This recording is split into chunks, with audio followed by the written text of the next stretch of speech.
headphones.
Pop out this chat.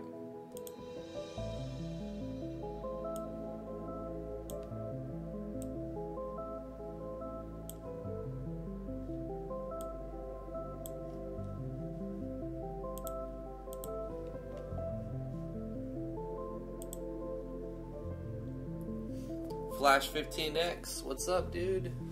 UGCI Gaming, good morning. KRSN3 says, I shalleth be honest. I was able to keep up when things weren't streams. I was also one of the first people to give suggestions. But hey, there's an NPC named after me in the game. Also, good morning back at ya.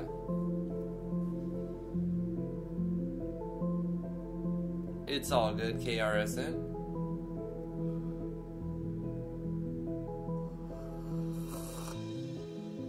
You do what you can.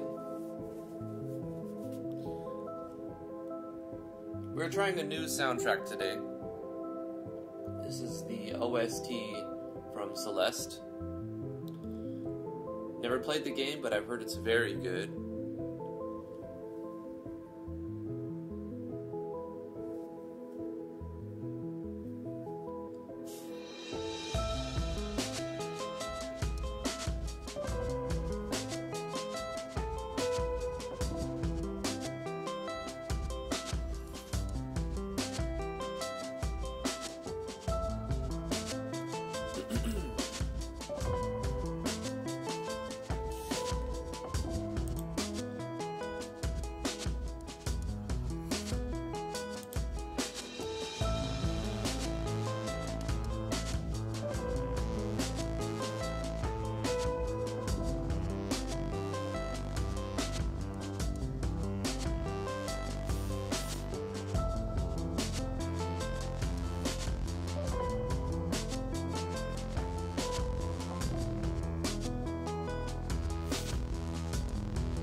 We're gonna get started in a minute here.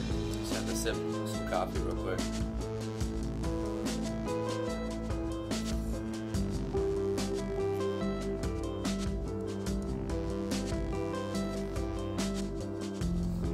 Let me know if the music's too loud.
There we go.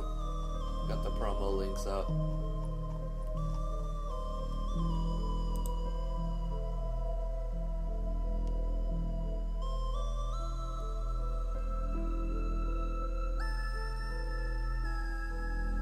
Thank you, UGCI. Well, I should probably get started.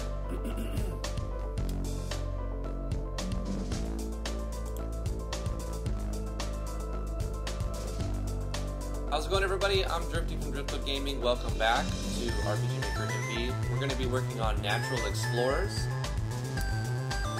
This music's intense. I'll drop it down a little bit.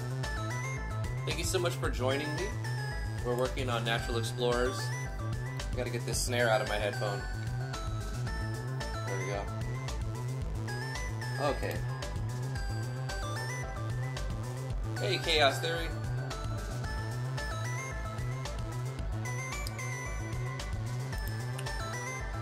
What are we gonna do today, Brain?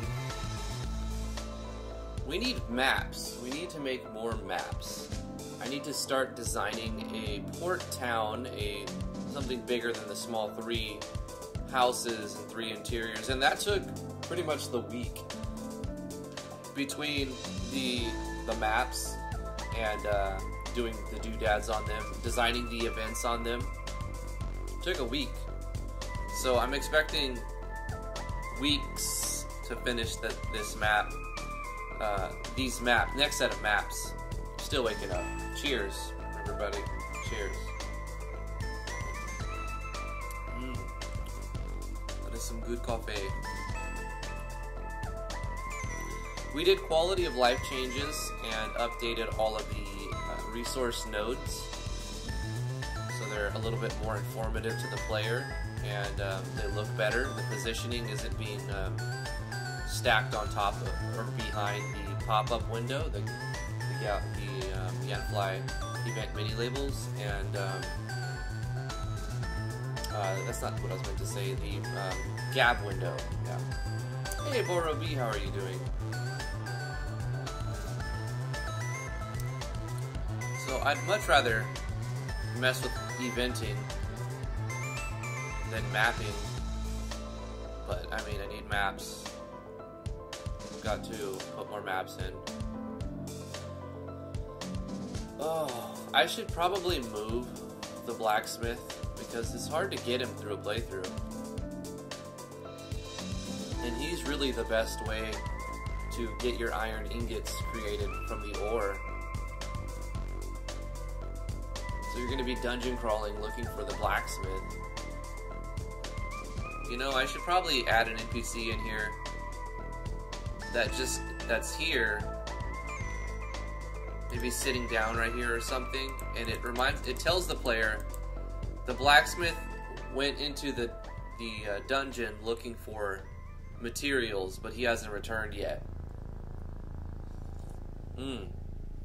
Let's do something like that. Who wants to be the informer NPC? Who do we got here?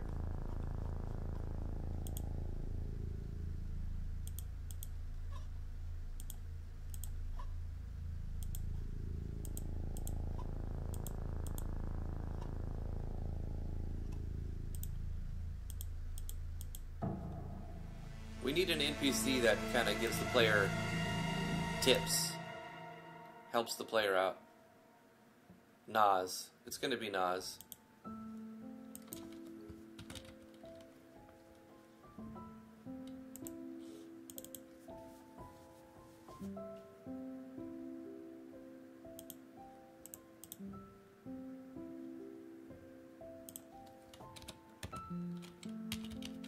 Using gals, pop out messages, which I think is the message styles plugin, and Yanfly's message core.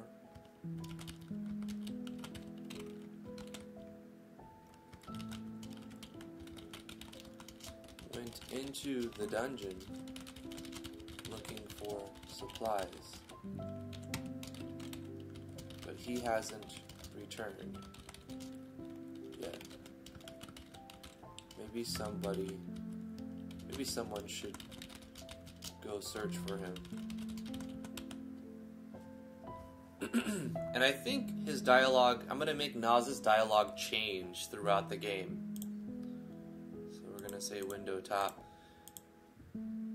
And as the player progresses, Naz's dialogue will change to give them a little bit of a hint on the next thing that they could be doing.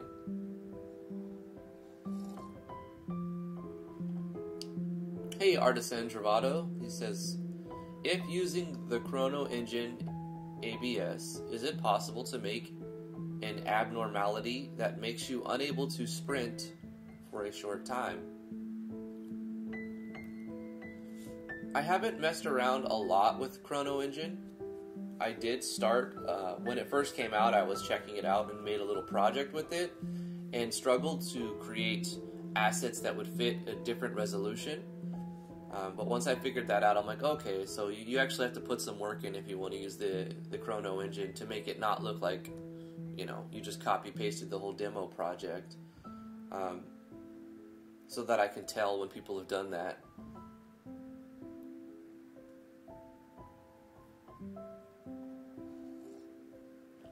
Chaos Theory says, just release an event region trigger. This can speed this game a bit.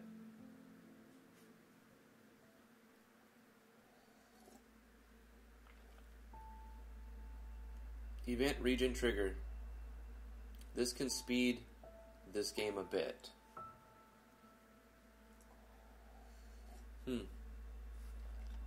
Okay. There you go. So for now, he's going to talk. Naz, this NPC, is just going to let the player know about the blacksmith until we get the blacksmith. So we should probably have this change. We'll make a new page. We'll copy this and paste it, actually. We'll make a switch condition. Let me see if we've rescued the blacksmith. Forgot what switch we used, but I've named everything appropriately. Obtained blacksmith.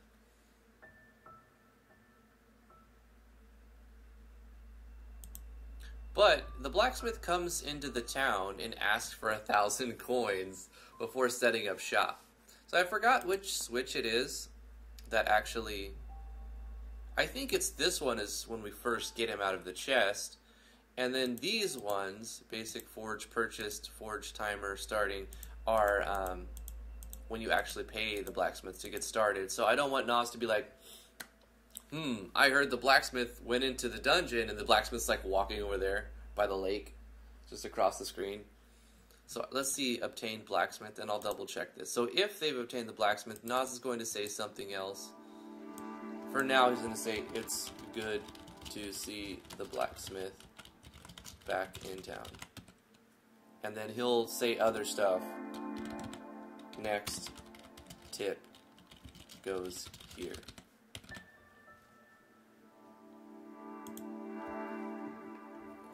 Afterwards, and he'll have multiple pages where he just keeps giving the player hints and keeps the player on track. Because that's sort of what Nas has done for my server. He's been a valuable asset to the server. He won't tell you that. He doesn't think he does anything. But he does.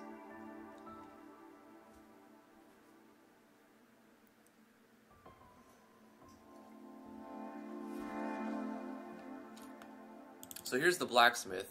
He appears when we've obtained him. Right, so good.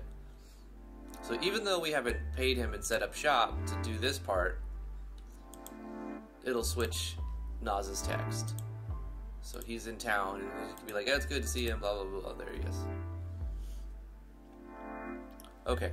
More quality of life. Always need more quality of life stuff. You know, I'm never quite happy with this town. It's too square. But you know what? I have to keep moving on. It serves its purpose. Let's try to spackle it up a little bit. I think I've done this.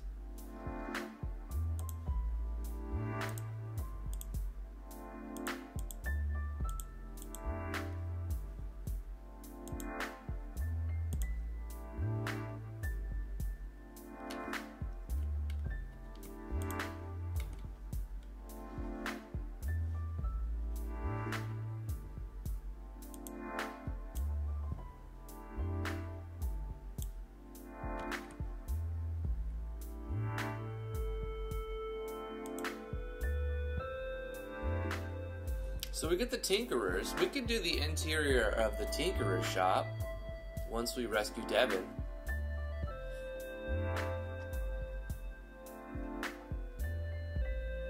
This is the merchant. This is going to be... Oh, you know what we need to do?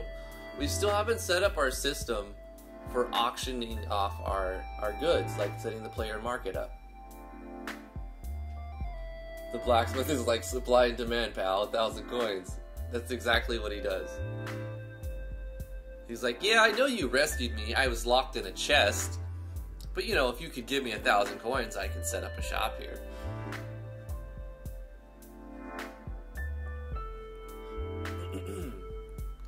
Alright, let's design a system, because mapping is just... Oh, man, I'm going to have to do it. Bite that bullet, eat that frog. But I'd rather just event a system. Let's make a system that lets the player sell their goods. Like, okay, let's go here. This will be player auction. Is it really an auction though? We'd want to have a lot of people. This is just going to be player vendor. I'm going to call it player vendor.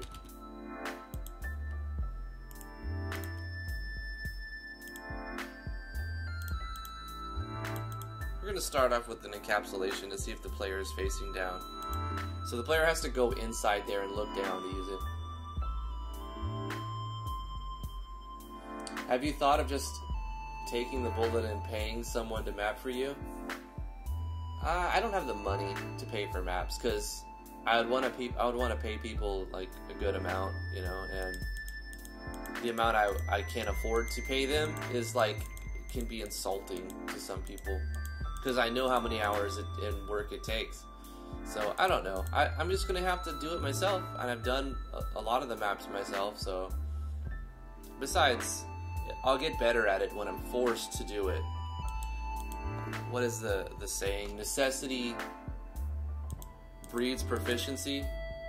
Something like that. Did I create that saying? Maybe. Maybe not. I've said that though. You get good at something because you have to do it. So if the player's facing down, then, you know, when they check on this, we can set this as same as character. We're basically going to give the player the option to sell their items at a price that's above the amount that the NPC would pay for it. Do I want to have like an equation, and do I want to add random variance? Yes, I want there to be like a general equation. Welcome back, Mushri.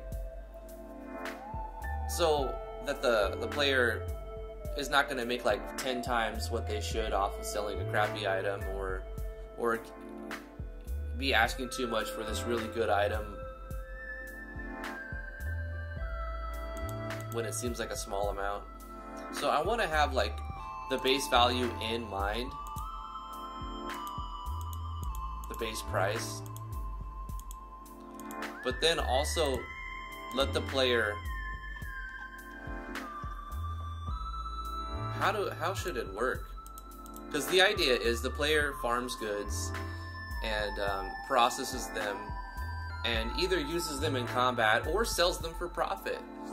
And I want there to be some sort of delay on when the items actually sell, and kind of like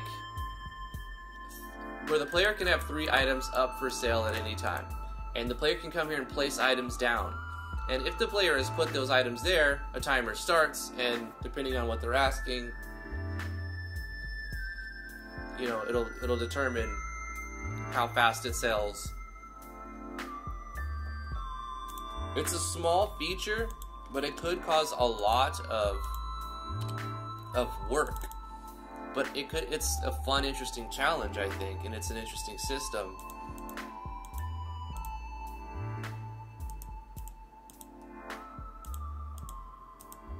And I'll just start it and work on it, and not expect to finish it, just see as far as I can get with it, and then add stuff to it and revise it as needed, like I do with many systems.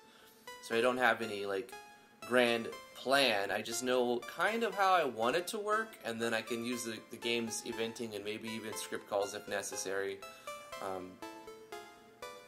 and the game variables and switches to make it happen. So if the player's facing down, then we'll do the whole system. Otherwise, it'll just let the player know, this is your vendor.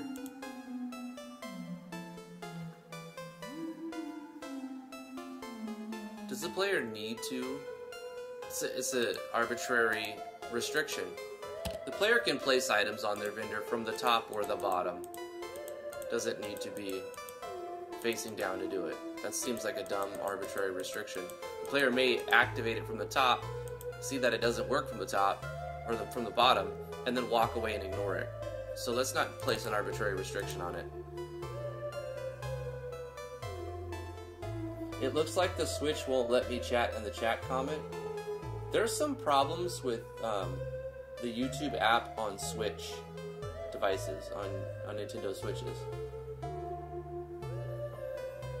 They've even said that in like the YouTube help, like bug reports, like, hey, we know about this, we're working on it. I don't know what the deal is.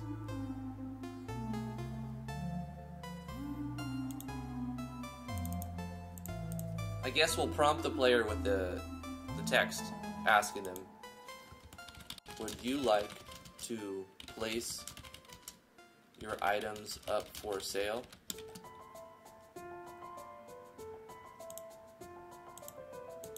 Dim on the bottom. In fact, we can even Galv message style this.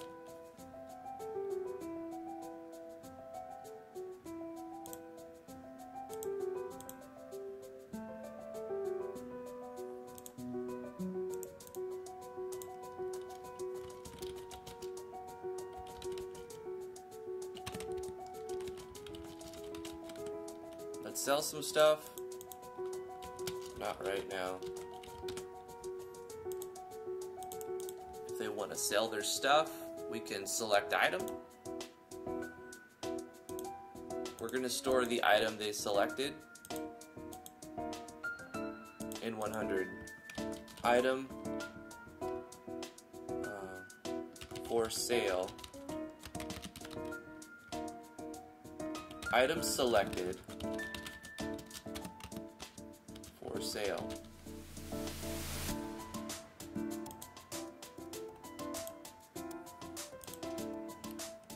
And this would be a regular item. So they'll be able to look at their items and see what they've got. And then it stores. How the select item works is it's taking a variable and it's storing into it the number of the item type in the database. So it'll present the player with a box asking them to pick an item, and whatever item they pick will change the number of that variable. So that lets us put in conditional branches at this point. And we can check a variable saying this, and we can say if, for example, they pick pickaxe, if they choose to sell a pickaxe, it would look at number 1.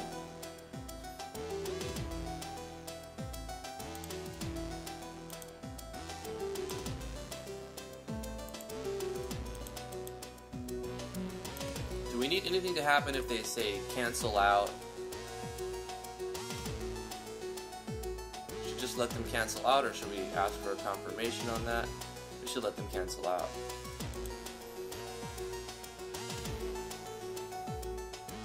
Item selected for sale 1. Yeah.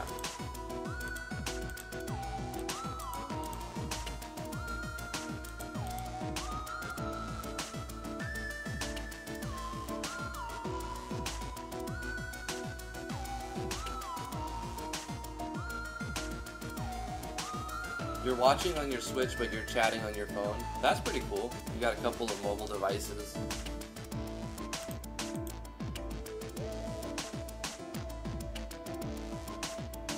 I noticed you, Moosh. I said hi when you walked in.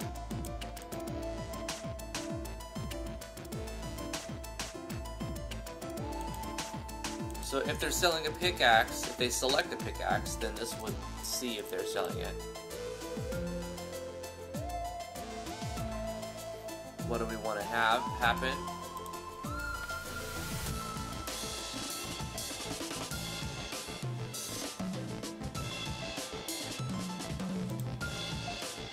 Select the price for your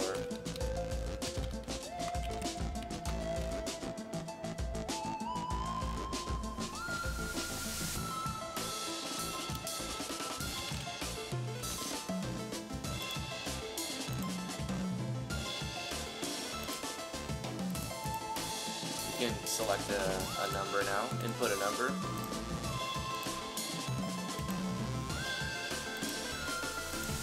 Say, starting here, item selected price 1.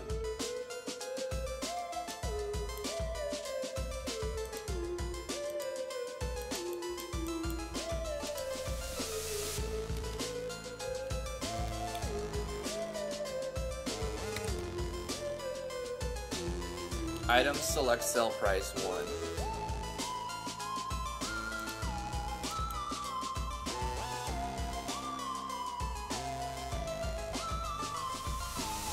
Five digits should be fine. So the most that they can ask for an item here is 100 grand. Almost. 99,999.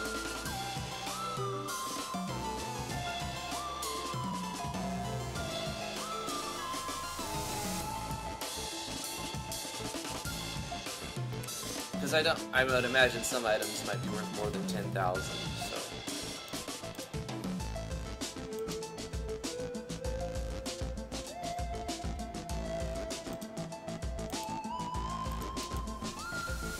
Now once they select the item, and they give a price for it, what do we want to happen? You've placed your item icon 1, up for sale at the price, with the asking price, with an asking price of, we'll say, we'll use icon 832 for the coin. Then we'll use the variable we're using, which is 110. Then we'll use the command to call the special character that we're using for the coin. So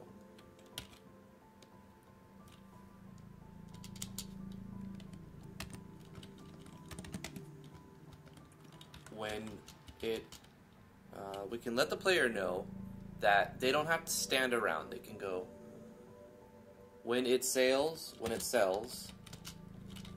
you'll receive a notification.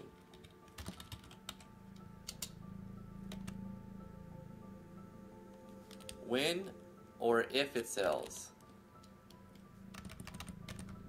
If it sells, you'll receive a notification.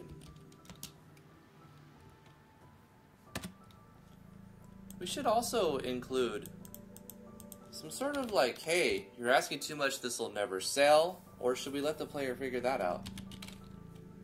Because then they'll put up items and then they never sell, and if they're not selling for, you got to see how much, what's your margin, you know, and how long will it take. Wasif, what's up, dude? It's okay. Welcome to the live stream. Flash 15X. Been here from the beginning. I seen you. Alexander, welcome, welcome. Was watching something else on my Switch, then I get the notification for this stream, and my laptop happened to be around. Cool. I'm glad that you get notifications.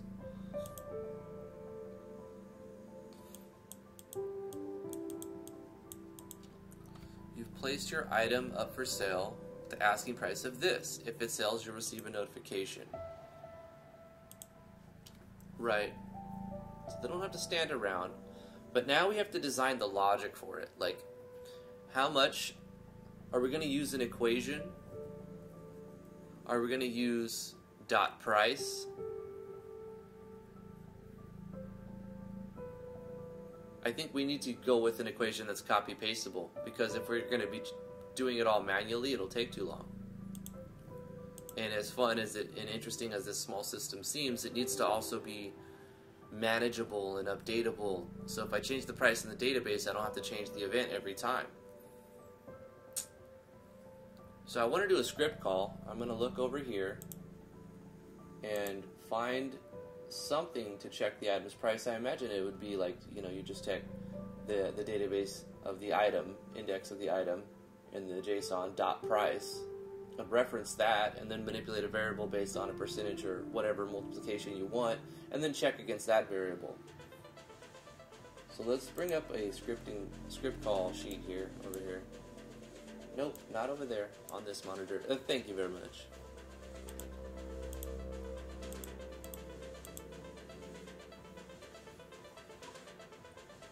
I'm just going to do a Control F here.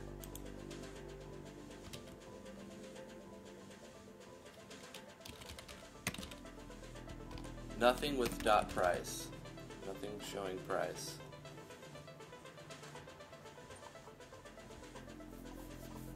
It's just a quick little cheat sheet. But this is not giving you a lot of stuff. This kind of just shows you the stuff that the eventing does and how to reference that in a script call, and for the most part it's pretty cool. Could you post a link? Absolutely. There you go. It's a little MV script call cheat sheet. But this doesn't have the answer that I need right now. I'm going to move this back over here. I'm going to have to open up Sublime and look into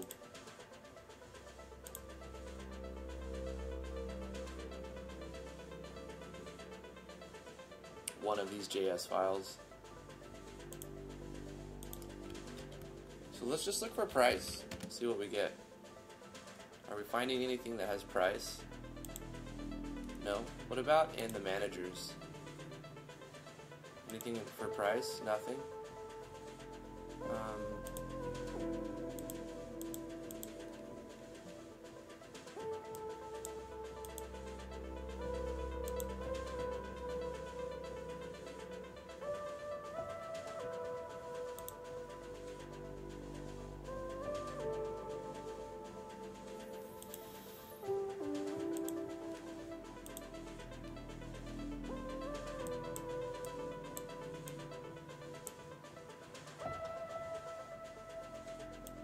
We're going to be referencing this data.items, right?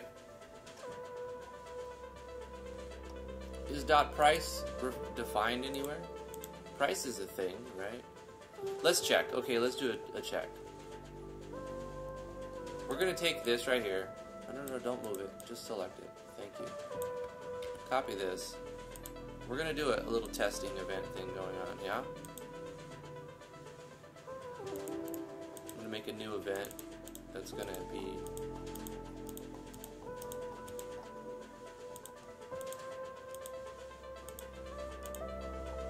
something arbitrary. Here we go.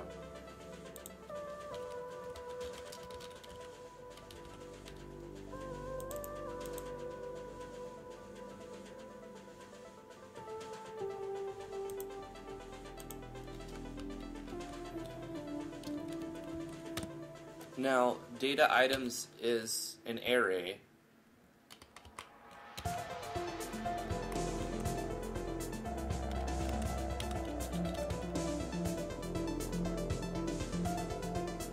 Is .price something that we can reference? We'll just create a variable p equals data items 1.price, and then we'll say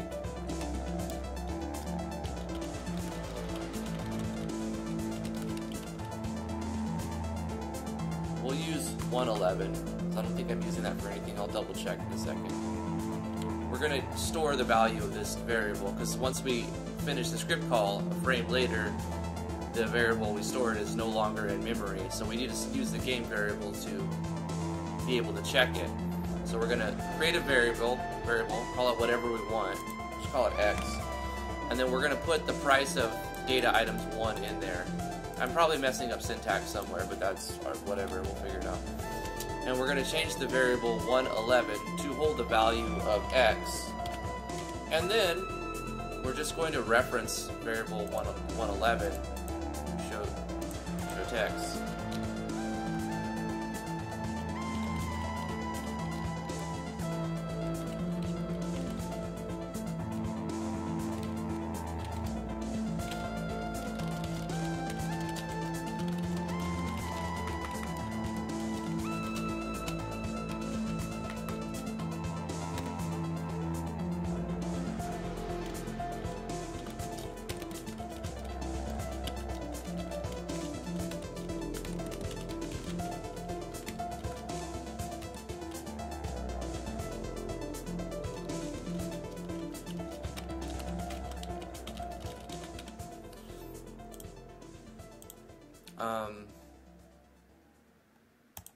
One last thing, check game variables.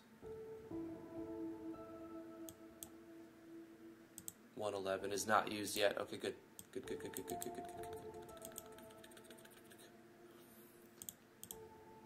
And let's start the player right here. And let's just test it. This is the auction system. Yeah, this is going to be the players. The value in game variable 111 is 50. If this is 0, it's not working. If it shows 50, then .price works. So now we know how to reference the JSON file very easily. That lets us not have to put in the price of items manually. We copy paste a code, we change the number of the item in the index, and we can use an equation that lets us allocate a percentage to change this number so that the player can always stay in range. If they're selling an item worth 100 and they're asking 200, it could still sell, but if they're asking like 10,000, it's not going to sell, right? So we can use this, but on the other hand, 10,000 could sell if they're selling an item that's worth like 7,000. So we're going to use .price.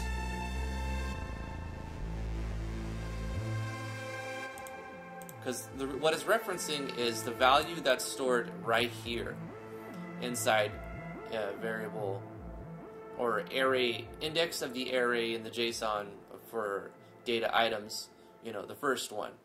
This is technically the second one, whatever, array started 0, but it's referenced as 1, so 0 is blank, and then you have 1 right here for pickaxe. Because they didn't want to, it was smart of them to offset it so that it's easier to reference. But it's storing this value, so we can reference whatever value I put in here, and I don't have to change the event when I change the price of an item. It's going to let me copy paste it later on, so that's good. Let's move on. I'll keep this little testy event up here.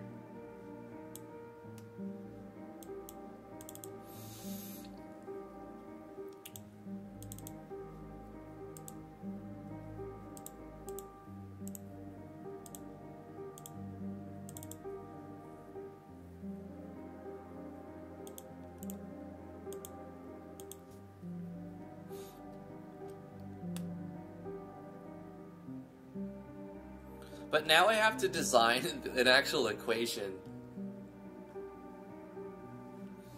So I need to put together a script call that kind of checks to see if the player's number that they input, which we're storing into a variable, which we could reference, is within the range of the item's price.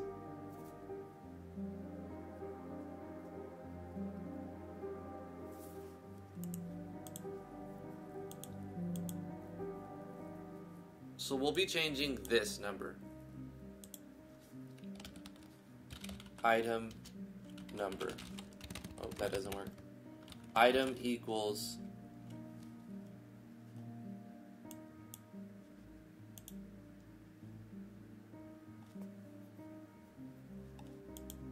you know what, that's arbitrary, and it doesn't necessarily need to be there.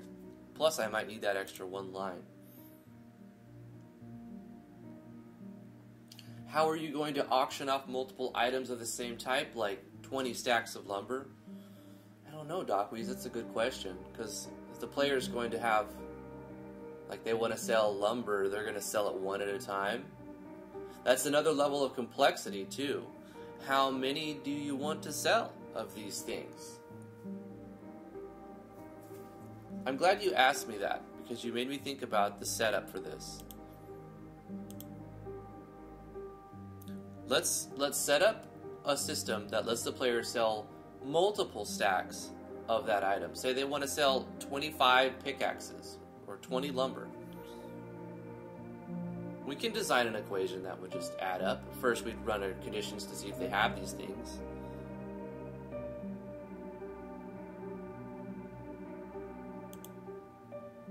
But what we also have to do is remove those items from the player's inventory the moment they put them up for sale. And then either give them back if a time expires, or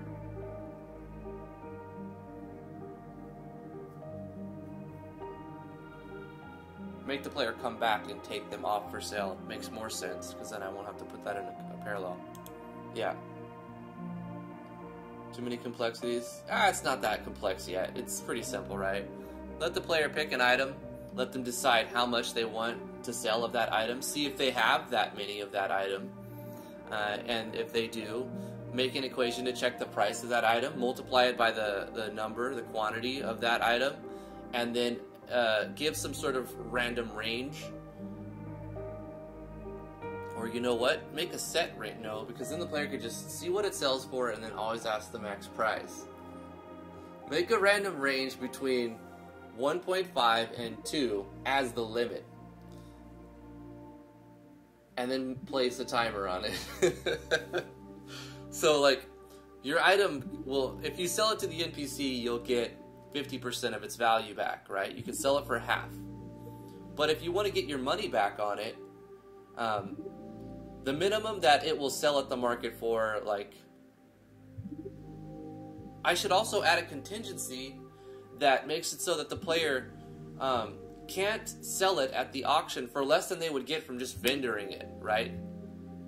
Like, say, if this is below 50% of its value, you can inform the player, oh, that price is way too low. You could probably get more just selling it at the vendor, right? So that they're selling it at the auction to make more profit on it than they would get from just trashing it.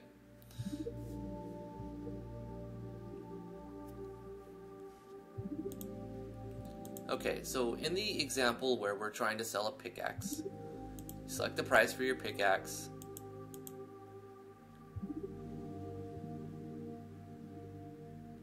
Yeah, we'll set the price per unit, and then we'll ask how many units, because I don't want the player to be like, I want to sell 10 pickaxes, and I want 1,000, because the game will register that as 1,000 times 10, or the way that I'm thinking about it anyway. I'm sure you can do it the other way, but whatever. So we'll say, what item type are you selling? This type. What price do you want per unit? And then we'll include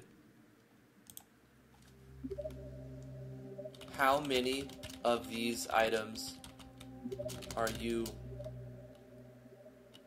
placing up for sale?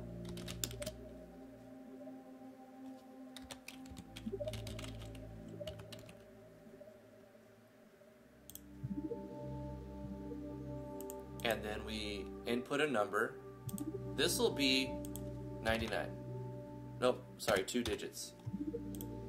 And this will be item select sell quantity 01. So this is the first. We need 2 variables for each area, and I'm going to give the player 3 areas. So we'll need the price that's being stored and the number of items that they're storing. We'll probably need more things as well, actually, now that I think about it. If we're going to consume those items upon placing them up for sale, what if they don't sell? The player comes back, they want to redeem those items. We'll need a variable to store the number of the type of item. Probably 2, the number and the item itself, so that we can award item bit in giving a variable in there. So we'll probably need 4 variables per spot, which is not a big deal.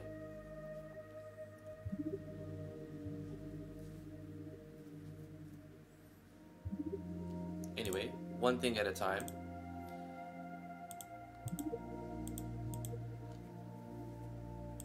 Do you want to sell stuff?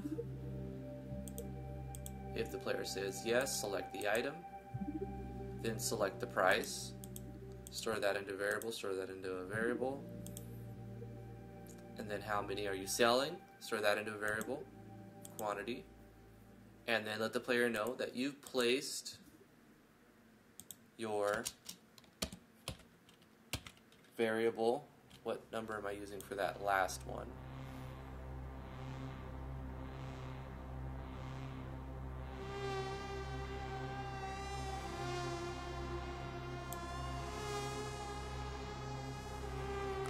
$111. You place your. We'll say 1x pickaxe up for sale, 2x, 10x, 99x pickaxe up for sale. So it'll be, you placed your however amount and then item in the database name up for sale with an asking price of this many coins. If it sells, you'll receive a note. If it can be, if they sell. If a sale is made,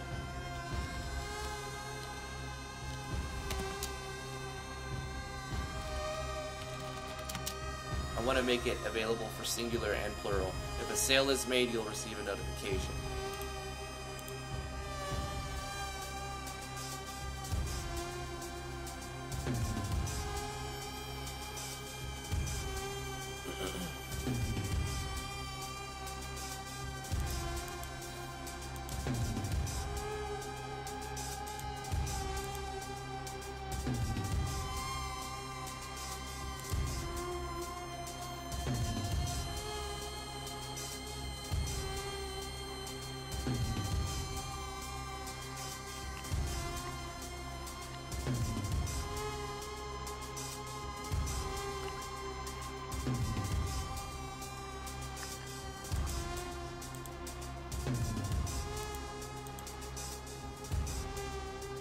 So this variable, which is 100, is the database in the JSON.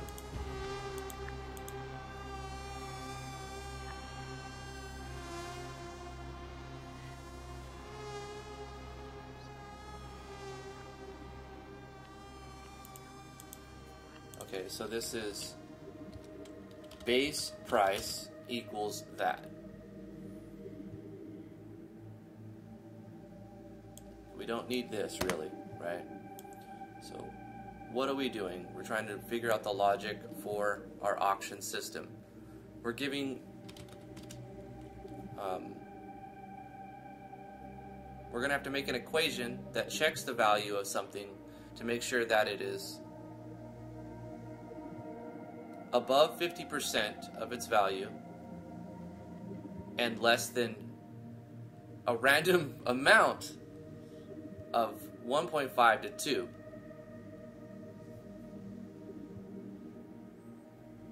Base price is this. Our second variable is going to be, so that's our item. The quantity, we'll say quant equals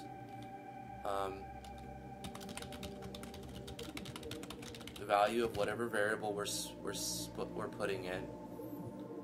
Item quantity, which is, I wish it would show the number.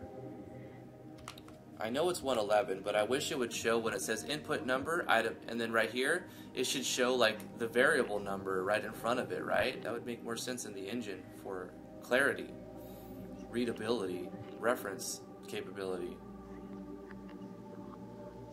But anyway, I know what it is. It's 111. So the quantity, the temporary variable we're creating in this little script call is going to be using the variable we stored into 111, which we're going to call quantity. Base price, quantity.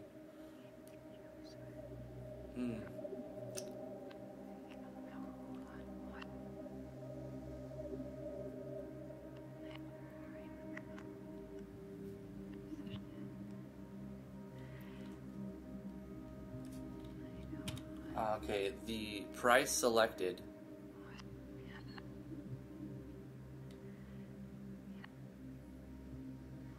is 110.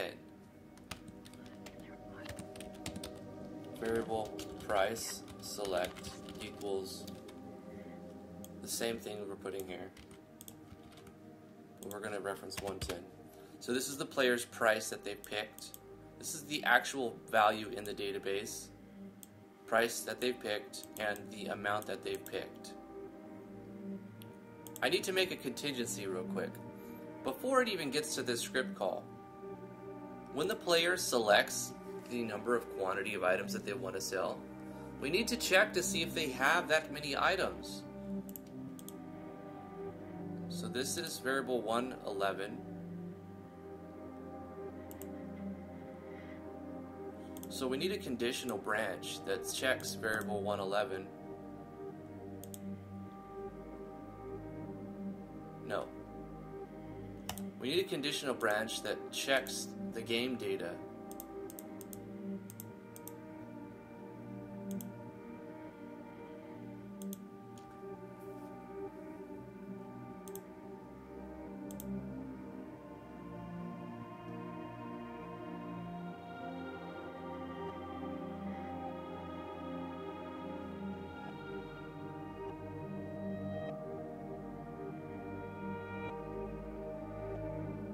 We'll need to store this into, we need to control a variable first, don't we?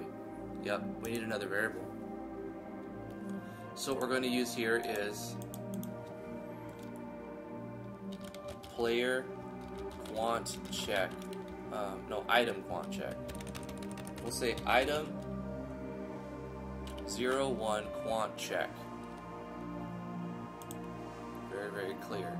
We're checking the quantity of this item, whatever they placed as the first item, which in this case is going to be pickaxe. And we'll change this quant check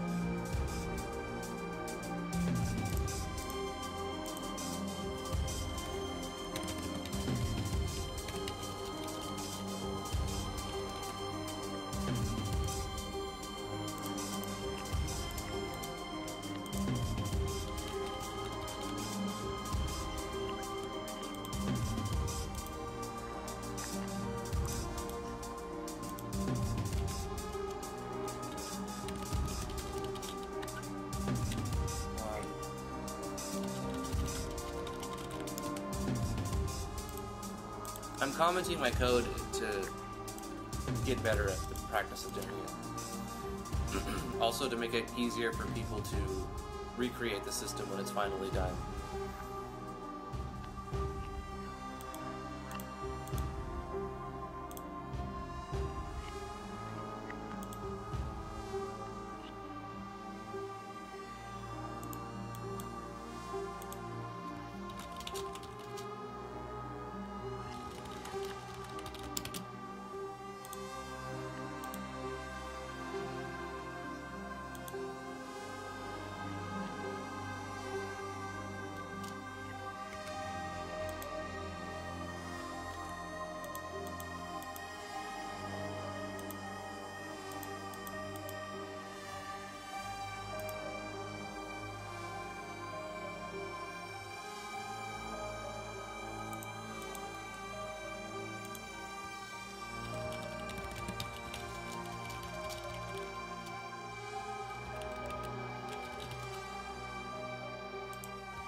Now we need a conditional that checks against the quant check to see if they have a variable amount, the quantity that they're saying. We're saying, do they have the amount that they're trying to sell? And we'll need an else handler on that.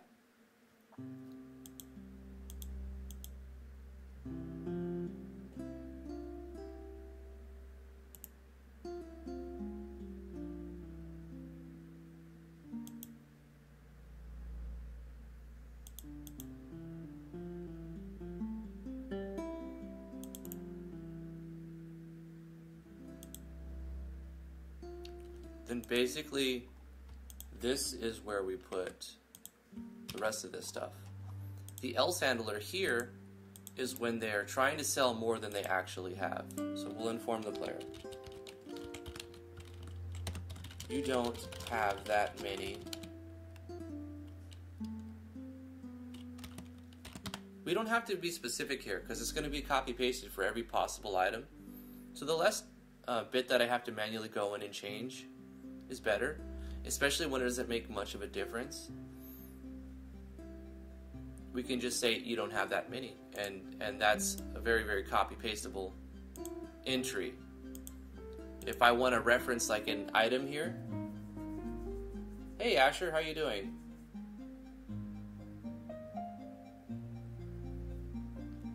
Doc Wee says, I've been challenging myself in 30-minute intervals. How much can I finish before time ends? It's a way to gamify the workload. That's a really smart way to do it. Plus, you can see the light at the end of the tunnel. It's like you don't, you know, you have all of these hundreds of hours of work in front of you, and you're not sitting down thinking about the hundreds of hours.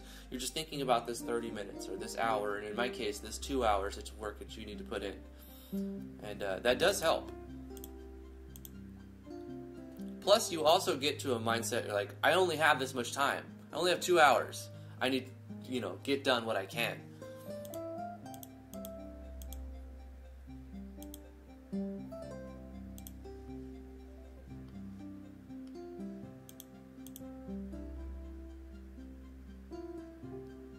Okay, in the case that they have the amount that they're trying to sell, we can say that you placed this much up for sale, you receive a notification. And now we need to run the code that sees if the price is too low. We actually need to run the code first, don't we? Yeah. We need to check first to see if we'll make a switch. We'll use a game switch to see if the price is too low. So let's make a comment. Check or make sure the price is above 50% base value. Because if it's not, we need to let the player say, hey, don't sell it that cheap. Just go hawk it at the vendor and get more than that. It's like a a quality of life for the player so they don't ever sell something for too low. Make sure the price is above 50% of the base value. So in this first script call, we're checking the base price of the item, and then we're storing that, and then we're storing the price that's been selected. We don't need to worry about the quantity here at all. So I'm going to cut this out and put this in a different script call for now. It's basically going to be broken and messy set of script calls until it all works. So let's see.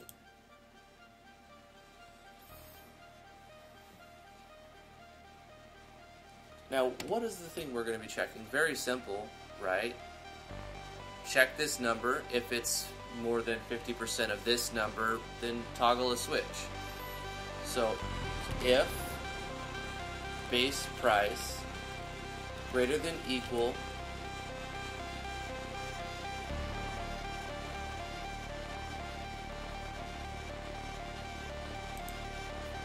we need another variable. Price 50%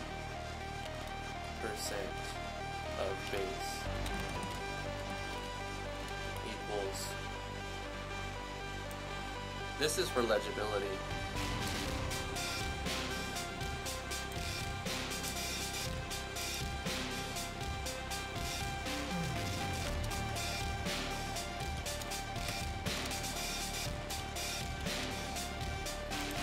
We could essentially put these two variables together, but I want it to be clear and understandable, so I'm going to use 3 temporary variables. It won't really matter because they're going to be deleted. They're going to be destroyed after a frame, so it doesn't matter. If the base price is greater than or equal to 50% of base, then we can do the thing. Then $game switches dot set value of, we have to select a switch. I don't know yet. To on, true. And what are we going to name it? We're going to say, Jamie Cassidy, how you doing?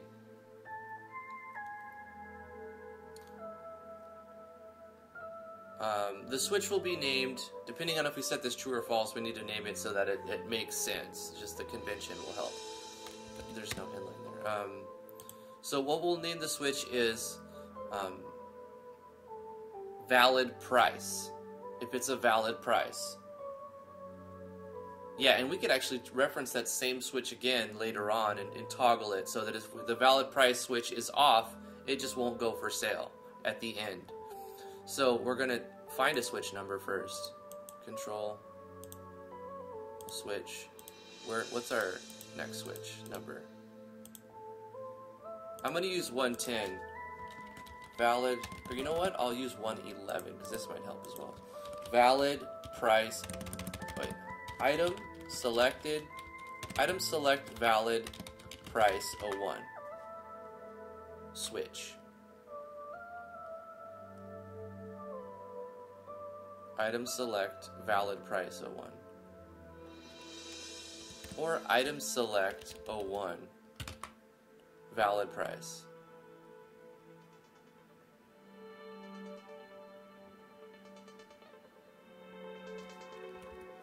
Let's just go with item 01 valid price. Okay. Now, I don't need this here, I just needed to get a number and set up reference point. So if the base price is greater than or equal to 50% of the base, if the, this isn't right, if the, I did this wrong, 50% equals base price,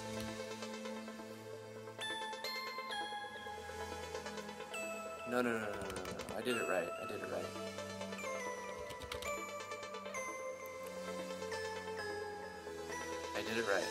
So if the base price is greater than or equal to 50% of base.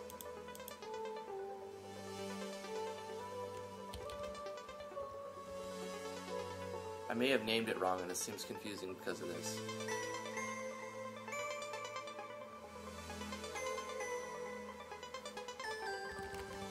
Base price. 50% of base price times 5. And now we check price select. So if the price that we've selected is greater than or equal to 50% of the base price, now that looks right, then we can turn on the switch to say it's a valid price.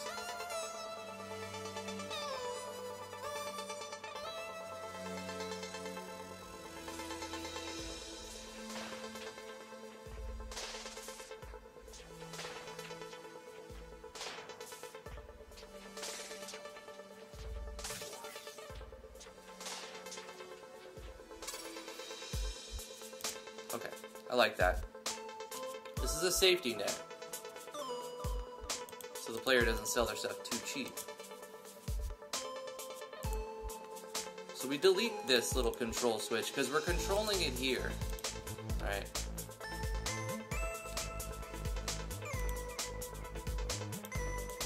One little thing after one little thing.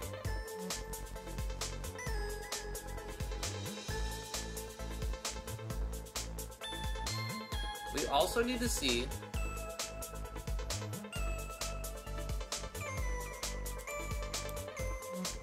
is above 50%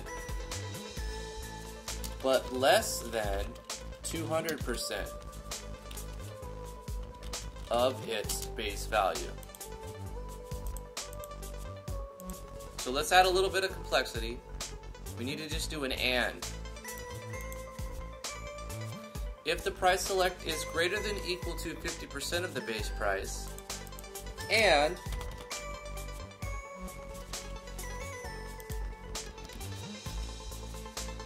double base price equals base price times 2. You could get away with only 2 temporary variables here, but for legibility and I'm creating it this way.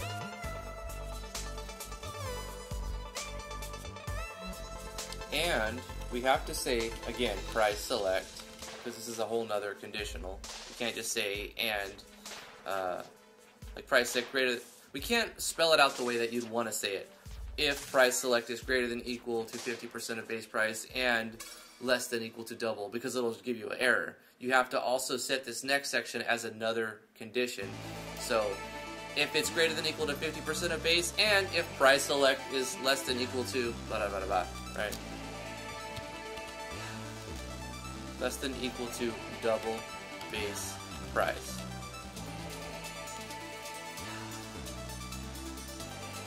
So it has to meet 2 conditions. It has to say the price that we picked has to be above 0.5 but below 2.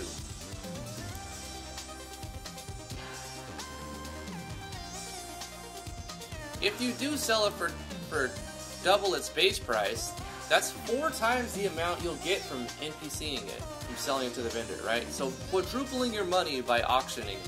It just takes a while to sell it. Definitely lucrative and should be a system that could be used by the player at this point, following these rules. So if it meets those conditions, then we turn on a switch and the system is doing a thing. So, make sure the price is above 50%. Make sure the price selected. So make sure selected price. I need to shorten this. Make sure selected price is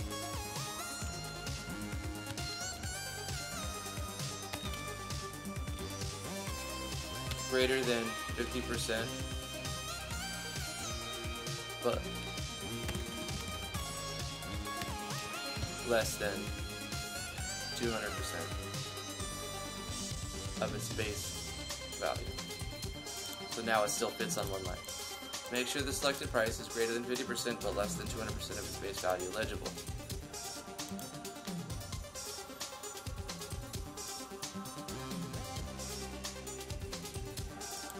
Technically,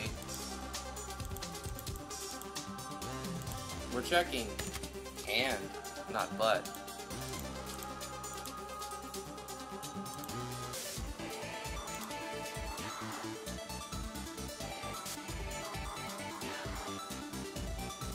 Nice, Jamie. 200 hours? It's pretty good.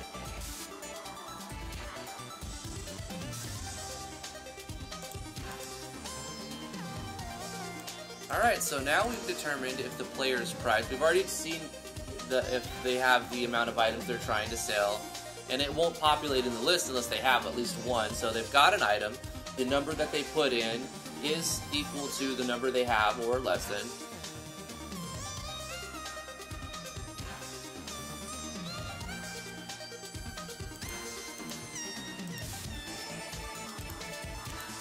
We actually need to, because if it's not the exact amount that they have, it won't work. Because we're storing, I'm glad I checked that. Right here we're controlling the variables and we're setting the quantity to equal to the number of pickaxes they have. But then in our condition we're saying, are they trying to sell exactly how many they have? Which is not what we want. We just want to make sure that the quantity that they're checking is less than equal to. Item selected. Or is it greater than? Hold on. Item 1 quantity check is greater than the item selected sell quantity. Yes. So not equals, because then we're only letting the player do it if they try to sell every single one of the items they have. We just need to make sure that they have more or equal to the amount that they're trying to sell. And now we check in here to see if the value that they put in 110 here, which we selected back here. Wait, where is it at? Select the price of your first item. Item select sell price.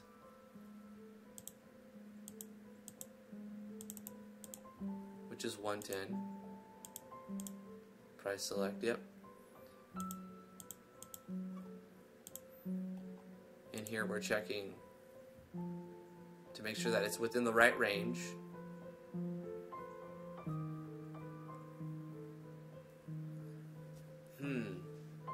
At this point, we're giving we might want to add a little more complexity, because what's happening now is if they try to sell it for less than half of what it's worth, it won't work. But what do we tell the player? Because whatever we tell the player is going to have to work for if they're asking more than they should or less than they should.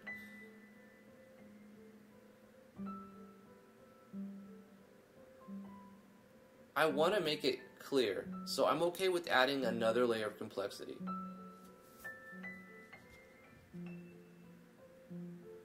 IR good brain thinks.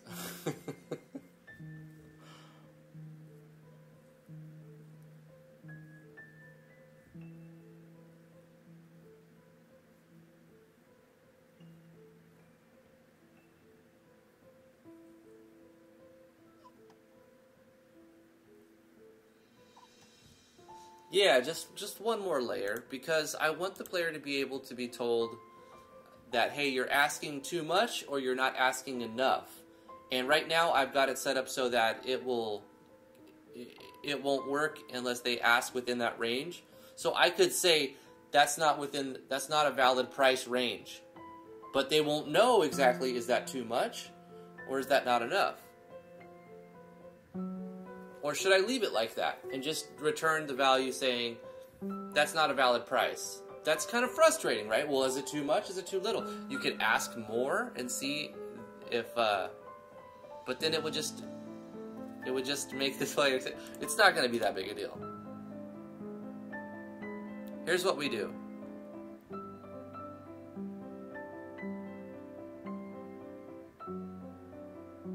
I don't know, I like that. I like that it's done. I can move on, but I want to make it the way in a specific way, and I know how. So it's just a little extra work. Okay, so what we're gonna do is take the second conditional out of it, right?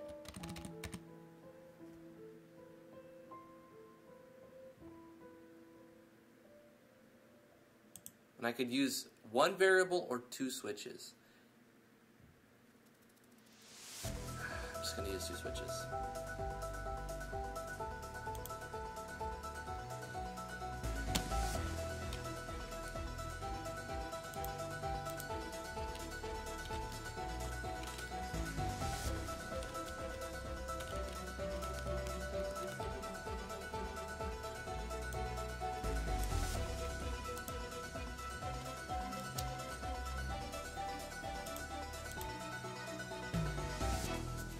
Then I also mess up the number count, but that's an arbitrary thing.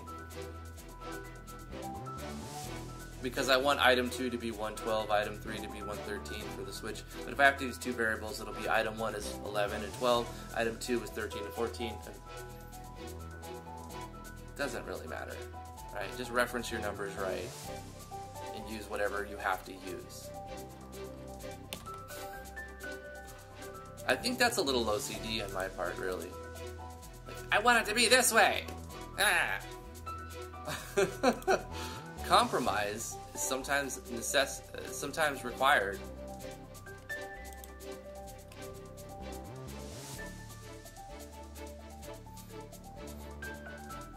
So, I can check both of these in a conditional. And if one of them is false, return a number, and then a nested conditional. If both are true, it's going to look longer, but it's going to return more information to the player. The player won't see all this, right? The player's just going to be like, oh, that's not enough. They don't have to check the same item again. I'm by inconveniencing myself, I'm conveniencing the player. I'm giving the player convenience.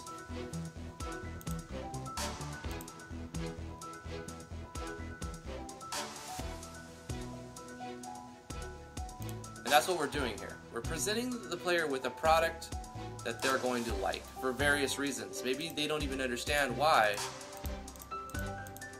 but it'll be 100 or 1,000 little things like this that they'll like. I mean, many of them will go ignored through a playthrough. That's fine. You just present a ton of them.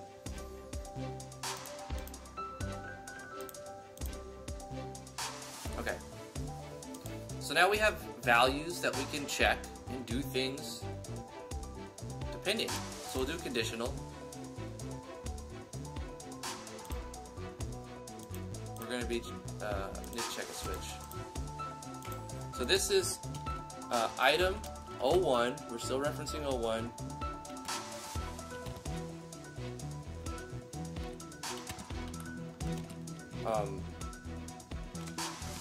We'll say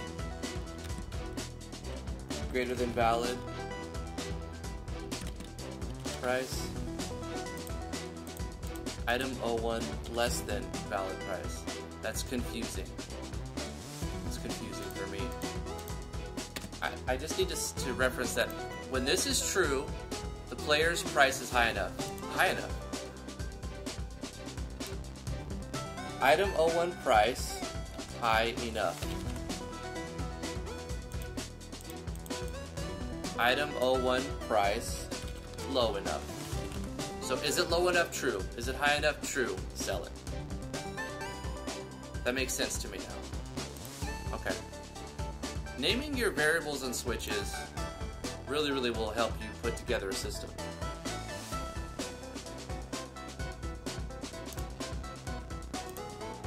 So if the item price is high enough, and here's the else.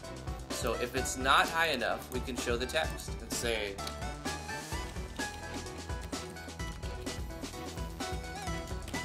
that price seems a bit too low. You would probably make more directly selling it to a merchant and save yourself sometime.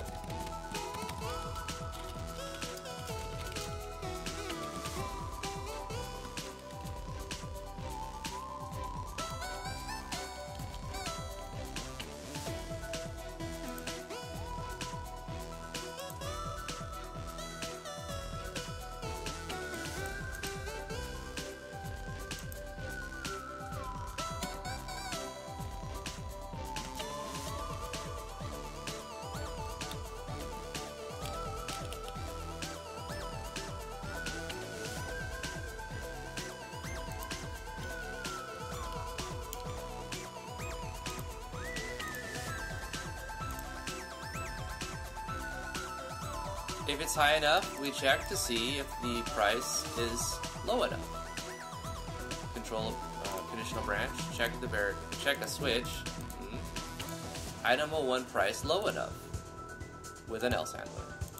If it's true, then we'll continue on. Otherwise, we're gonna say, let the player know that you're wasting a spot trying to sell it for this much because it's too much and it'll never sell, so you might as well not put it up. So we want to let the player do that, right?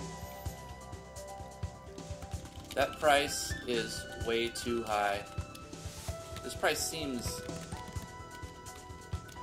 much too high and would almost certainly never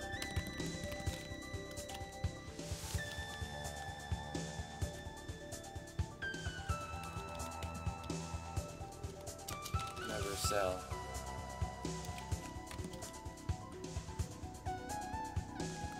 Try lowering it a bit.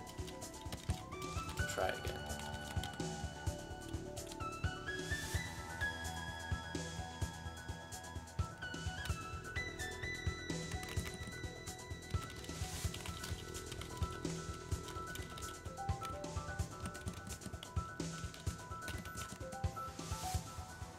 Convenience, but don't inform, but don't try to dictate. You could try to lower the price. You could try lowering the price.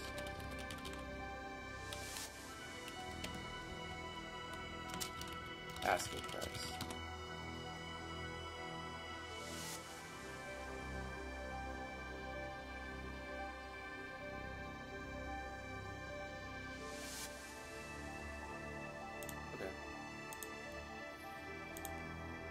And if they, see, this gives us that little bit of convenience. The player will know, is it too high or is it too low? You give them that feedback.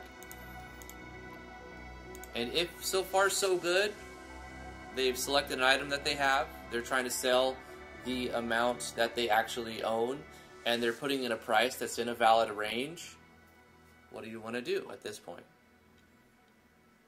I feel like I need to do a safety save. Okay, close it and safety save.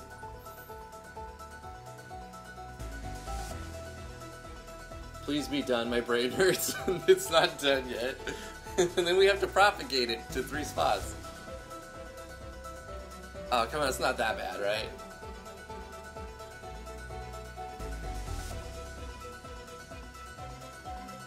Devin says, I'm attempting to write my first script too. Awesome.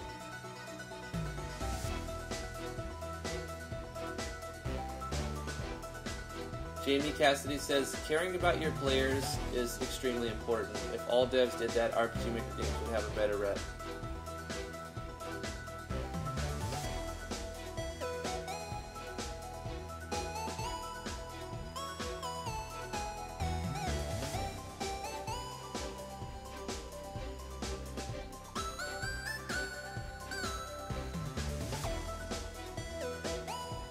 Dockwees. Neo, go deeper into the Matrix.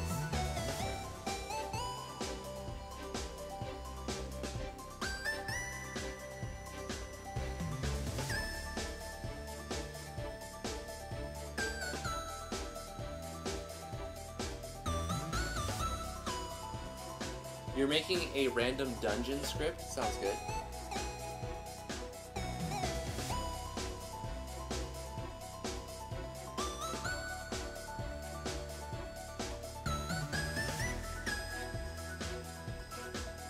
Diablo Immortal and Fallout 76 helps everyone in the gaming industry look good except for AAA studios.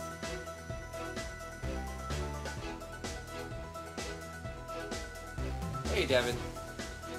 Alright, so it's not too complex yet. We're just making checks and balances. And so far, they select an item. They have that many of the item. The price they select is not too high, not too low.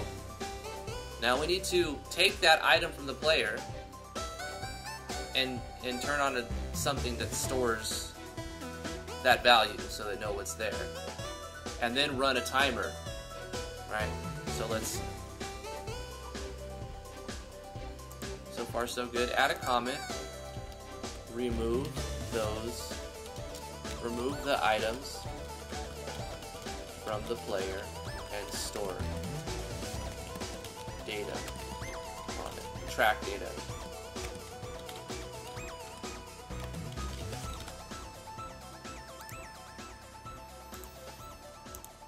So change items.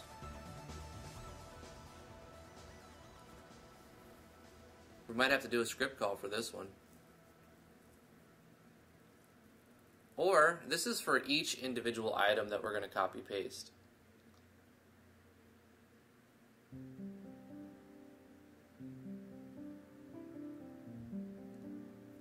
At some point it'll be easy when it's all done. You copy paste.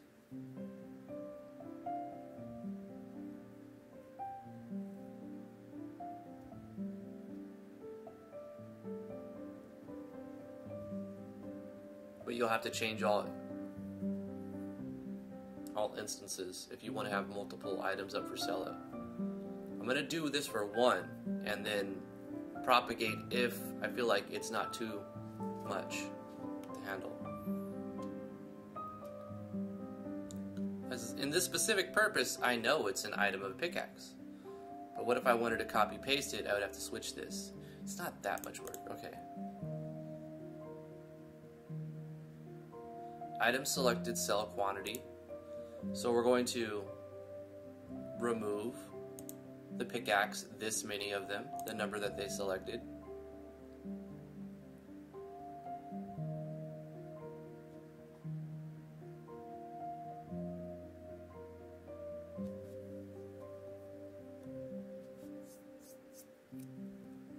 And then run a timer. Control a switch.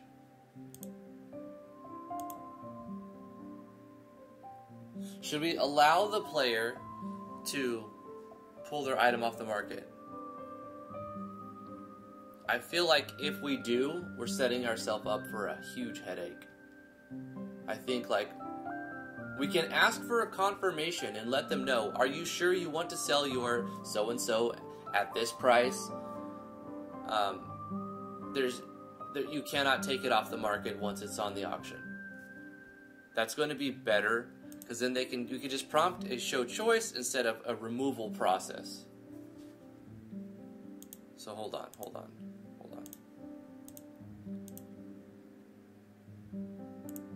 At this point, we want to do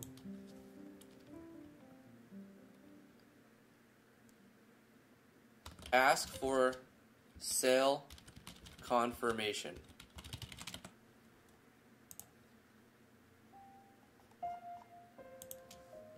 Cut this.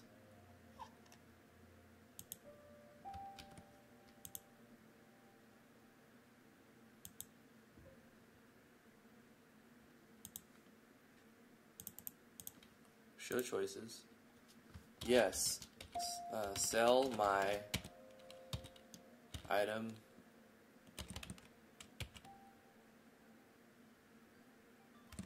We can be very bland here. Sell my items.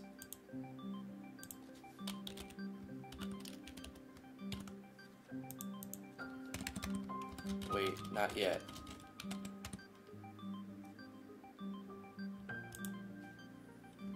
Because we can just reference the things in here, but I just want to make sure I have the right things. Yes, sell my items, and then it'll let Yeah, I mean, they just picked an item, a number, and a price.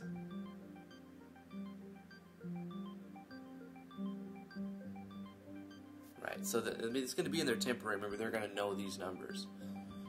If they say, yes, sell my items, then we're going to remove them.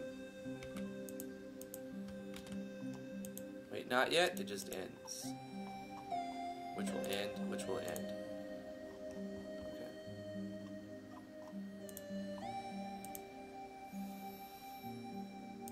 So you ask for a confirmation. They say, yes, sell my items, and you give them the notification. You've placed your something something, this many of this item up for sale with an asking price of this amount. If the sale you made, if the sale win, because at this point it will sell. It's a valid thing. You can't retract it. It's a win. When the sale is made, you'll receive a notification. It's a guaranteed sale. You just gotta wait for it. Like all the other things. Yeah. Obviously, not only does it work like with the other systems, it's gives the player something to. It incentivizes playing. It incentivizes playing the game more because you're about to make money in the game.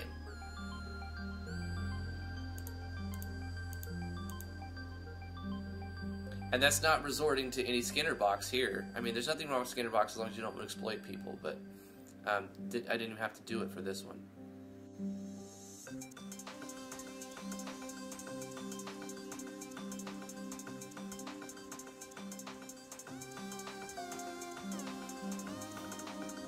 Asher says, my favorite type of game is like the game is a link to a different world, and that the aspect Digimon links is incredible.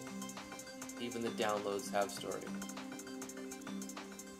I had never really played Digimon. I liked Pokemon, and when I was younger I played the trading card game. The Steam Winter Sale is over. Didn't even know MV was on Steam. I think it was announced, wasn't it, in the RPG Maker channel or gaming news on the Discord. Links in the description below if you want to join the Discord. Little plug there. So we could ask the player for confirmation, they say yes, and bang, their stuff is up for sale, and we'll let the player know when they receive a notification. But now, nothing. That's all that will ever happen in the system. We need to design the award the player for their money. Like their items have already been taken.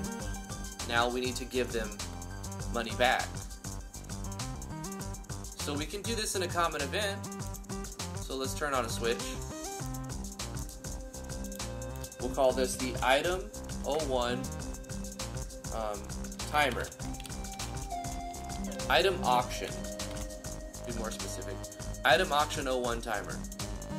Turn that on now. Save this. Let's go into our common events and create that as a parallel. So here we go. Item 01 auction.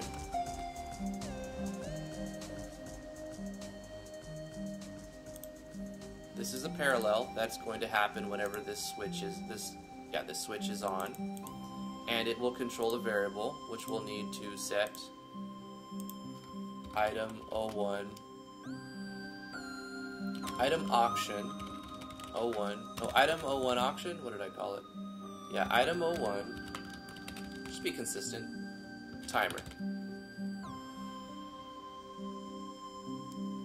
I'm actually going to rename these to item 01 something something or another. There we go. Apply all that. So that it looks consistent. Item 01 auction timer. If the switch is on, then we're going to add 1 to this variable every frame of the game. And then we do a conditional branch seeing if this timer is greater than equal to how long do we want this to take? That's another thing. How long should an auction take? And should I set it to a random value? I could do that.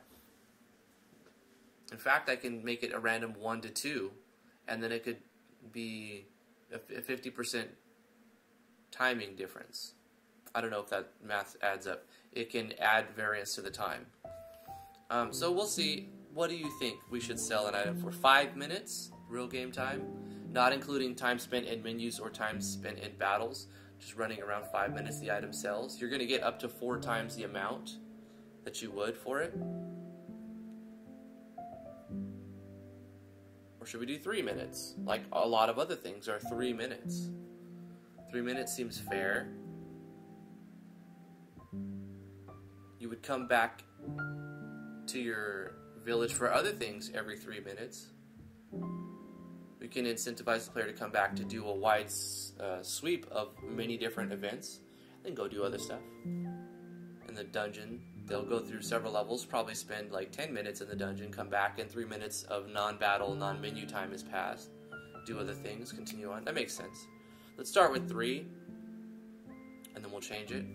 In fact, we're going to do 18 seconds, and then we'll multiply it by 10, because I want to test it, obviously.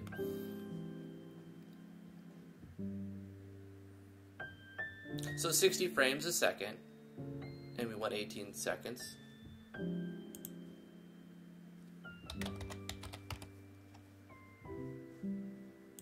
So if we wanted to have 3 minutes, we'd have 60 frames a second times 60 seconds in a minute times 3 minutes. It makes sense. 10,800 would be 3 minutes. So 1,080 would be 18 seconds.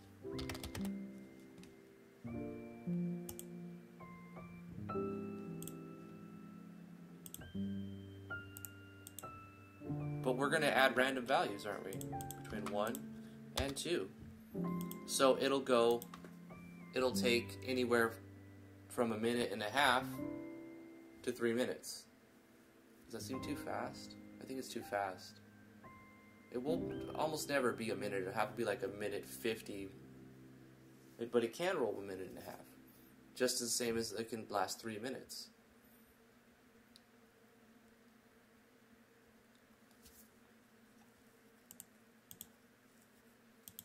Let's go with 5 minutes, because then it could be 2.5 minutes, anywhere up to 5 minutes to sell. Or no, 4. I'll make up my mind eventually. 4 minutes. 60 times 4. So 1,440 for 4 minutes. I kind of like that numerically. So 1,440 will be anywhere between 2 and 4 minutes if we're giving 1 to 2 on each frame of the game.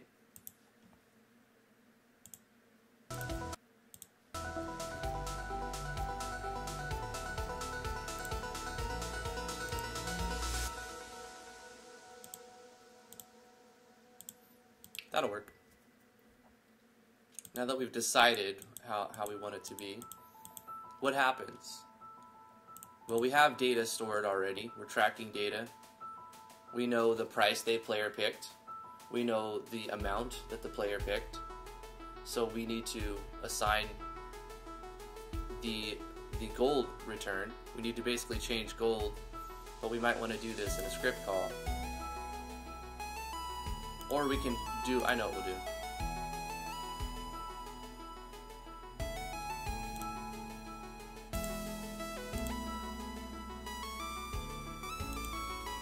Item 01 sold value.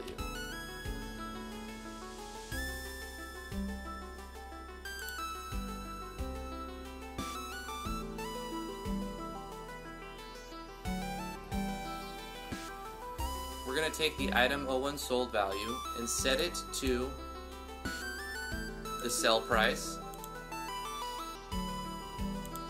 Then we're going to manipulate that variable again. We're going to take that same variable, the sold price, and multiply it by the variable, the quantity. Select sell quantity.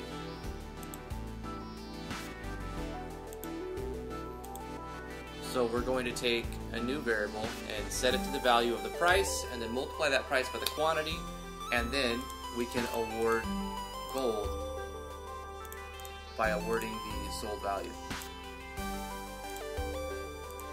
We can even reference that. But we'll do it not in a text, we'll do it in a gab window so it doesn't interrupt the player. So I'm going to copy paste some gab window stuff.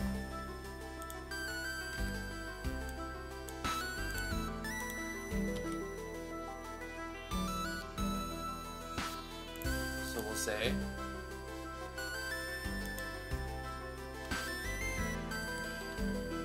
I'm going to be very descriptive here actually. So I should just okay, plug in command gab text and say your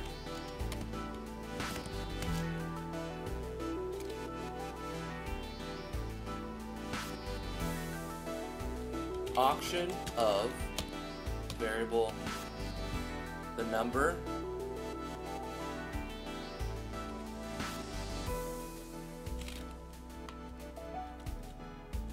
your auction of that many the item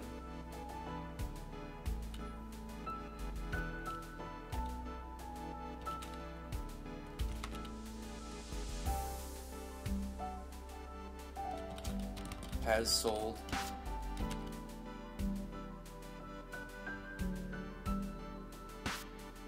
for icon 832 for the icon of the gold. Reference the variable number that we're returning to the player, and then the command to call the symbol, the coin symbol, the gold symbol that's stored in the database under system. So your auction of, obviously it's not 1. We have to reference the variable of your auction of what is the variable that we're using to store the number of items. So 111. Let me just check variables real quick. Control variables.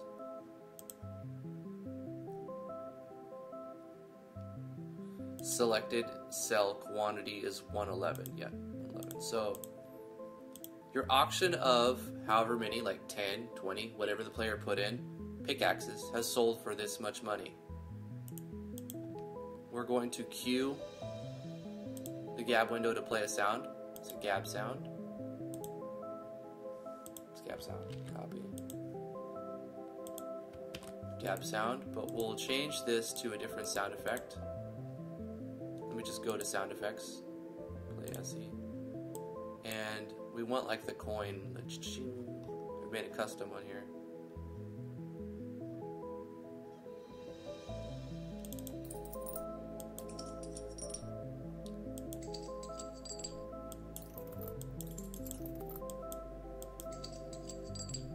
We could make a custom sound effect for it. Cha-ching!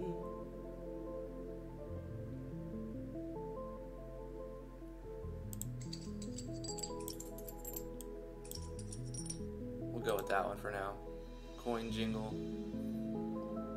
Then we need a force gab. So we're not actually playing that sound effect. I just put it there so that I can reference it to time itself with the gab text. So we're gonna play coin jingle like so.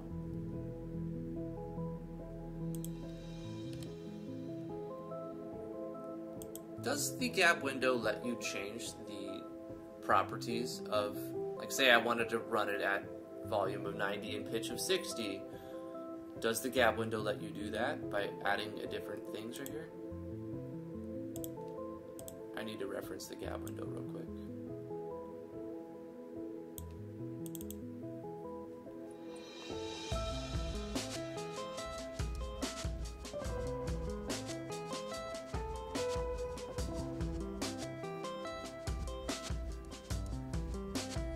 It just says gab window file name. But it doesn't let you pass any. That would be a cool update, Yanfly. Someone let Yanfly know. Update the gab window with the ability to pass in properties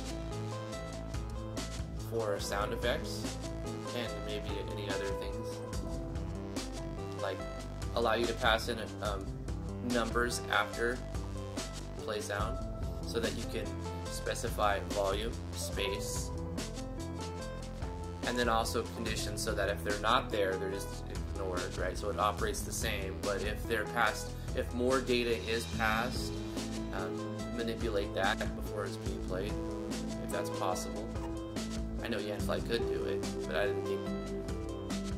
He probably doesn't know that people even want that or need that. It would help in very niche conditions like my situation here.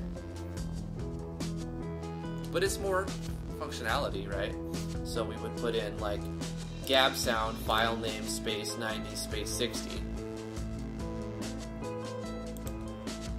And it would play the coin jingle at 90 volume and 60 pitch. You can even have a third one for pan while you're doing it. You might as well talk about all three of them, volume, pitch, and pan. So it'll look for 3 more, but also contingencies so that if it's only given 1, it'll ignore these 2 and just use the default. If it's given 2, it'll ignore the third one, but if it's given all 3, then it'll use all 3. And if that's not possible, you can even put a note in the help file saying, if you decide to change any one of these, you have to write all 3 in.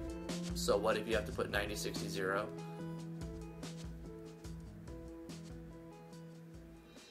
Anyway, I'm losing track of what I'm doing, thinking about something different. Anyway, we need to force gab, so we'll do a plugin command and say force gab. I think that's one plugin command. I'll double check. Force gab, that's right. What this does is it erases the queue and puts this one up. So if there's other stuff popping up, this one goes boom. They all do that just so that it times right.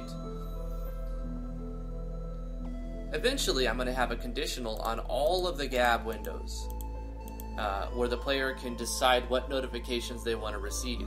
Do you want to receive item auction notifications? Well, then this will only play if that switch is on. And do you want to see, like, you know, when your mine harvests coal or ore, do you want to see that? You'll have a toggle so that you can turn that notification off so it doesn't get flooded by the end of the game. But right now, I want to see all of the notifications, and I would probably play with all the notifications on anyway. But for, like I said, conveniencing the player, I'll add that at the end. So once we set up the basic structure, we copy-paste to change a few numbers, and we can apply that to every item we want the player to be able to sell. Luckily, we don't have a ton of items. We only have 100. So I'll do this 100 times. Not this particular. Copy-paste, change a couple things 100 times, which is not going to be that big a deal. It'll take some time, but it'll all together come as one cohesive system that works, hopefully.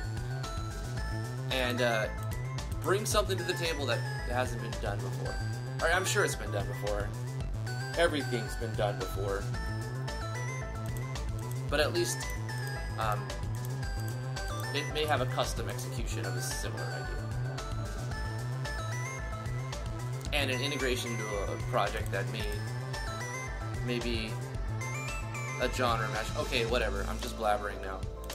Let's finish this and test it.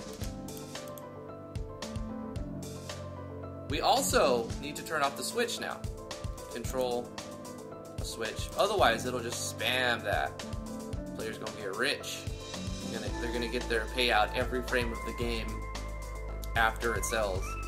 So we're gonna control a switch and turn off the item auction timer. Completely turn it off.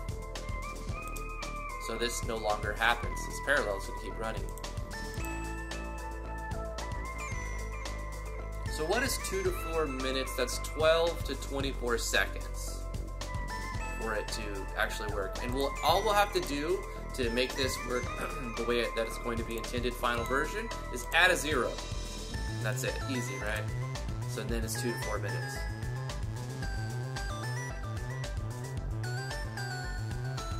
Right now, only thing it's programmed to handle is pickaxes. That's it. Also, we need to set this up so that we have a condition.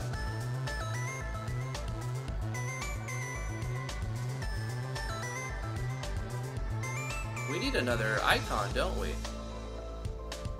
Because it's going to be a blank table. I would love to put a balloon icon on the table. We're obviously not going to be able to do it the conventional way of adding a new page and changing the image, because we're going to have like 100 items. So we'll do a balloon pop-up or something like that, right?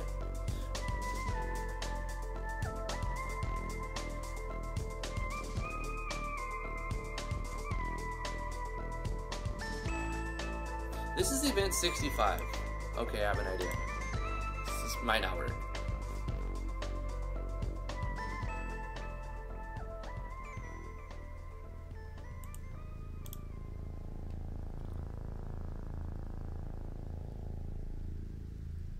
We have a player tracker. Hear me out. We have a player tracker, so we know what map the player's on, and we know if the player's in the right location. We're just going to see if the player's on this map. If the player's on this map, then we're going to play a balloon pop-up on event 65. Every frame of the game? Is that going to be bad? Is that going to be bad? It's going to be bad, huh? Let's try it.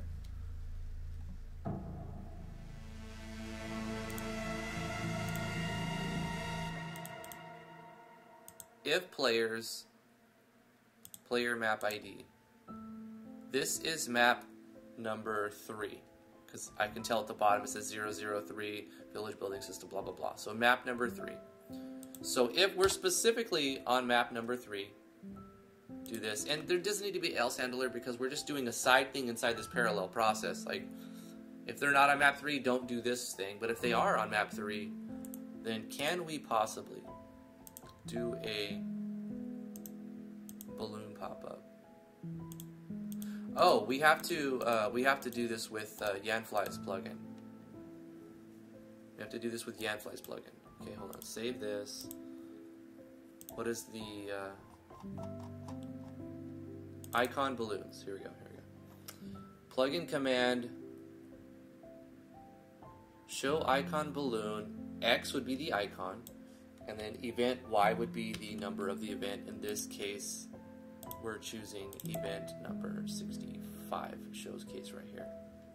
It also shows it in the bottom right corner if you have it selected. Player rendered.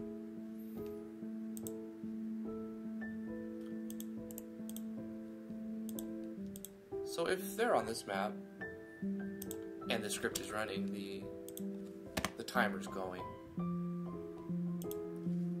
Show event 65, but the icon, wait, what icon do we want? Let's find an icon. There's a lot of things we need to test, and there's probably some bugs.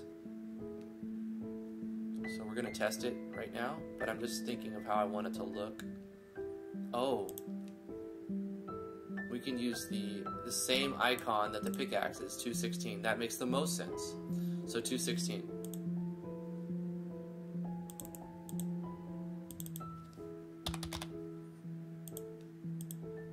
Yeah. So right now it's only programmed to handle pickaxes, so we're going to test pickaxes. We actually need to start at the beginning of the game so that I can test it with events initialized and everything running like it's supposed to, and we'll also, I have an initialization where the player gets pickaxes, so I won't have to award them because they're already there. Will you add Galv's icon pop-up? No, because it didn't work last time I tested it. It worked in 1.3, and I used it in 1.3, but when I went to 1.5, it stopped working. It may work now. It may work now. I haven't tested to see if it works since 1.5, but it stopped working. Event region trigger? Yeah, I saw that. If I come to the conclusion that I need that for something, I will definitely use it. But I try not to add plugins just because oh, it might be cool to have it. Well, when I actually need it, then I'll add it. I just noticed there's a corner of a tree right here. The tree is just cut off completely in the world map. You see that? Right there. Let me zoom in. There's a half a tree here. Is there... I'm missing something here. Let's put... How did I see this project a million times and not see that? Well, that's not helpful. Let's find where this is at.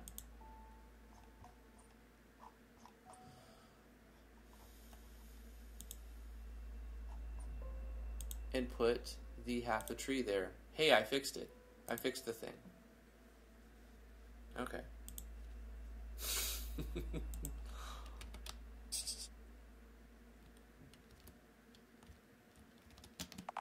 Would you like to place your items up for sale? Not right now. Nothing should happen. If you say, let's sell some stuff. All we can check right now is pickaxes. So let's do pickaxes. Let's do 20,000. We want 20,000 for a pickaxe, and I'm asking to sell 30 of them.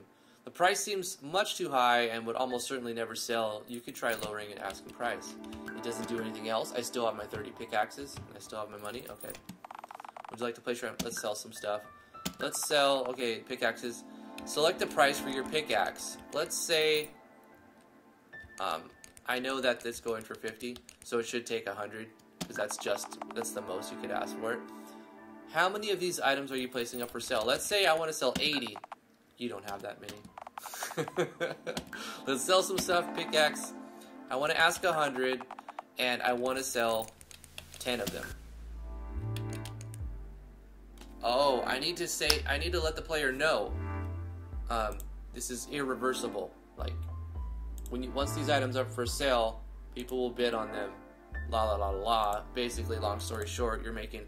I'm saving a lot of extra work for every one of these if I don't let you take this back, so your sale is final. So we're not only asking for a confirmation, we're informing the player. Are you sure you want to sell your items?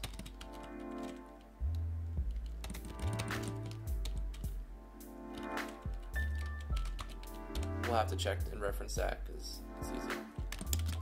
Once they're... I can do new line for that. Once an auction is placed, you cannot remove it until it sells.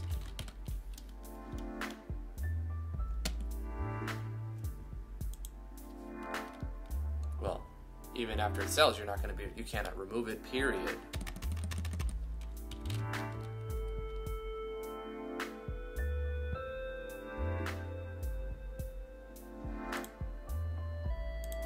So it'll show that little pop-up there. Are you sure you want to sell your items? It'll be like right there on the screen. Once it is placed, it cannot be removed. Yes, sell my items. Wait, not yet. If we say not yet, should we be able to cancel? We have our pickaxes. It didn't do. Okay, great.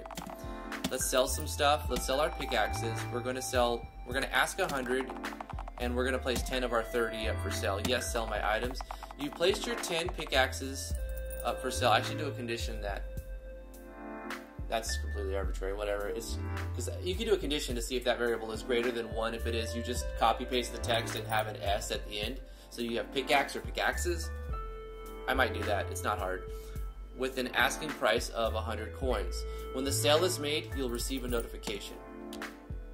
Okay, you see the pop-up is trying to draw the pickaxe, but it's trying to draw it every frame of the game. So that little bubble. Also, we need to make some sort of toggle so the player can't keep trying to do this.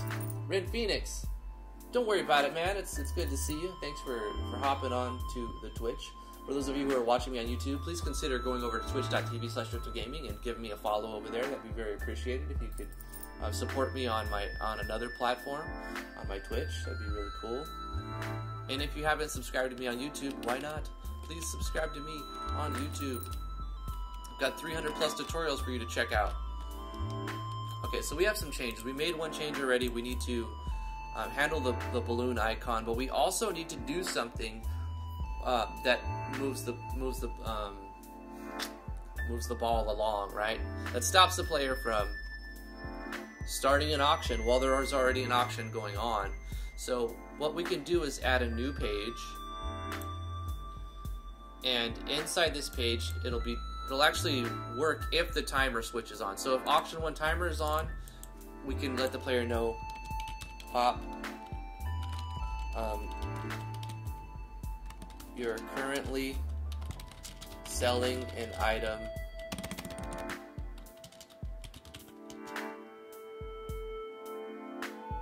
you've currently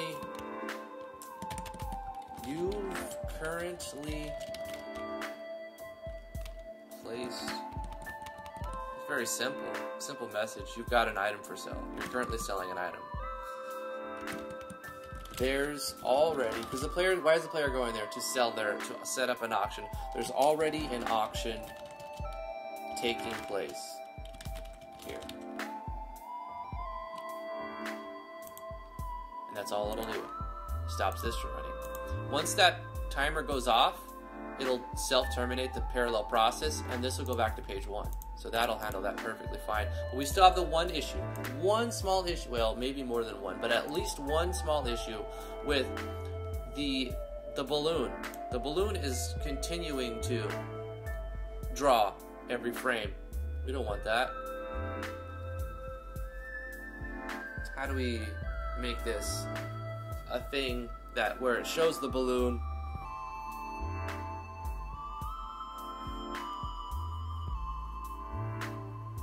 If you're on the right map and this is happening, show a balloon.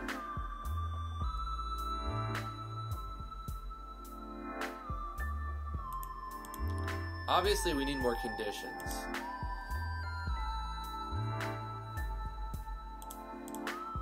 What is the thing that's changing? The timer's changing.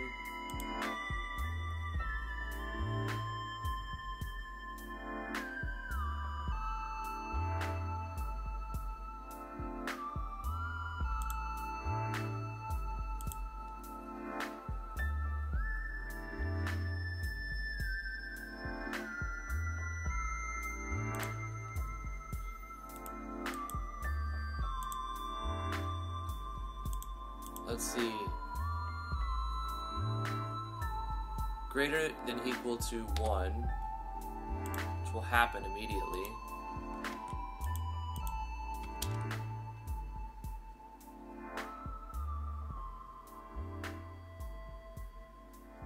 I don't want to have this just pop up boom, boom, boom a bunch of times because it'll be a big, long thing. How do we...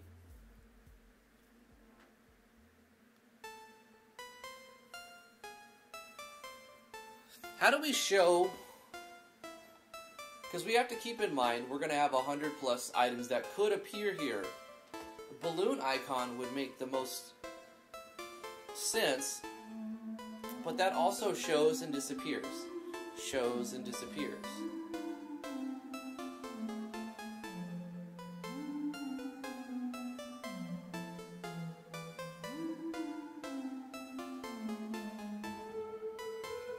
Why did you receive 1,000 coins instead of the 100 that you were asking for? Cheeky, because I was selling 10 of them. I was asking 100 coins for each of them.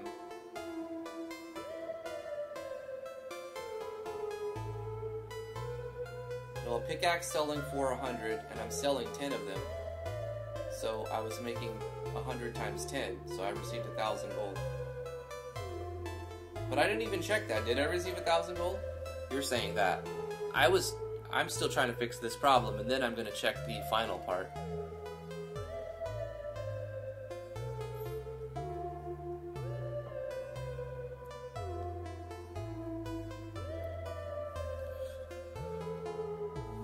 Okay.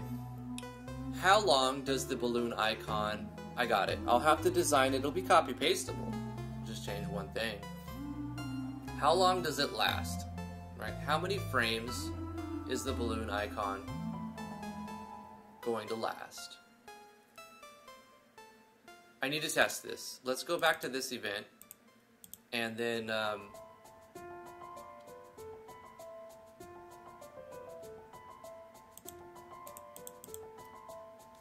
I still have it in my taskbar? or in my, not taskbar, what is it called? Clipboard. I need to time this, at least to some approximate amount. Let's copy this, let's go here. When we talk to this event, I'm just going to put on cell switch A here, so that it just goes to page 2.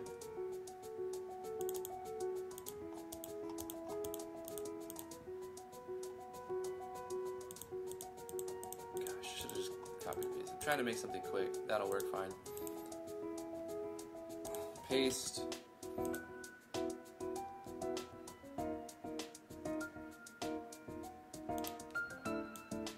If I talk to this thing, it's going to show a balloon here, but how long is it going to show it?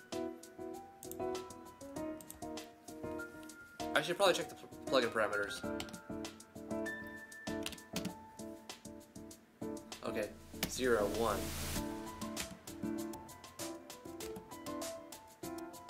Like a second, huh? About a second, maybe 1.5 seconds.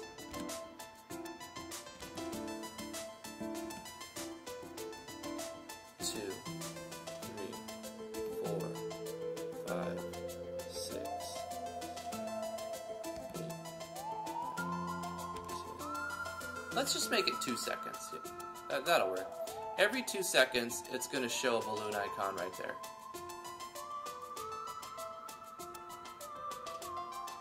Or I could say 100 frames. It's probably closer to 100 frames. That'll make it mathematically easy to do. Yeah. Greater than equal to this. Conditional branch. Variable. The timer is equal to 100.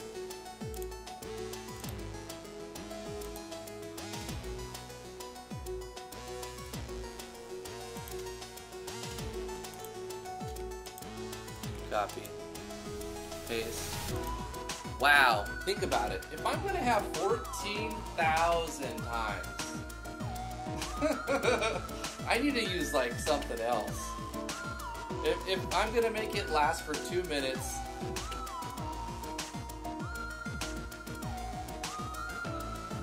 I was just going to play a plugin command every 100 frames. But this common event that should be like a paragraph, it's going to be like 10 pages. That's not going to work. We need to make something simple. If it is divisible by a number, if it is divisible by 100, then play this.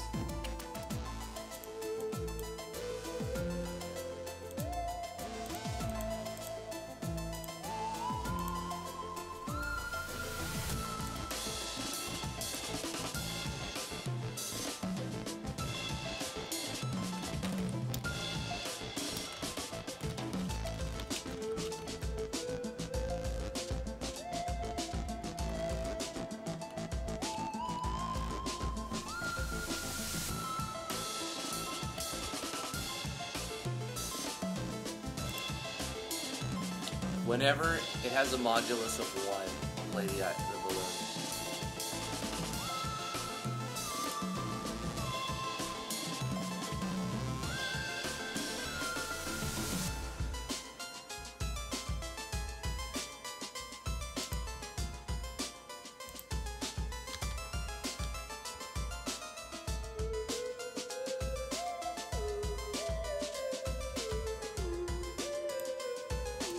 That's not the right way to use modulus.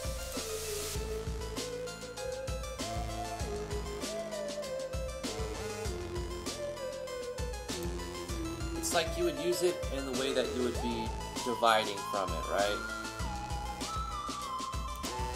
How do you use modulus?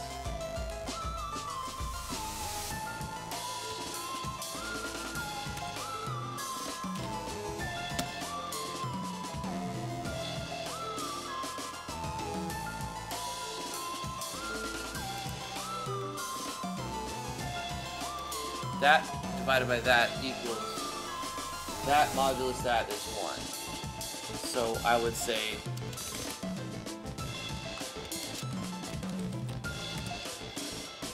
100. Yes. Right? Right? You would say this value modulus 100 is when it is 1. Here's our condition. Whenever you divide this variable by 100 and you are given 1 as a remainder. So when would that happen? When you're at 101? When you're at 201? When you're at 301? Right? Every 100 frames. Is this going to work? I don't know, but I'm going to try it now. In fact, I don't even need this encapsulation. The only encapsulation I'm going to, or condition I'm going to have is if the player's on the right map, otherwise don't do this. And we're running a script call to see if we're going to have this remainder. If so, we'll do this plugin command that shows an icon. And I need to wrap up the stream. So let's test it out. Let's try to sell some pickaxes and see if it works. I actually need to get pickaxes and start the game correctly.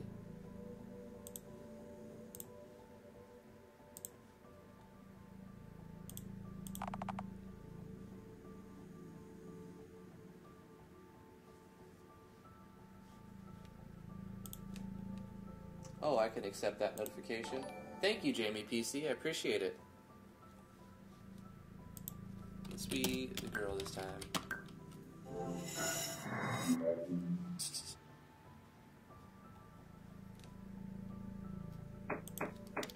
Doop doop doop.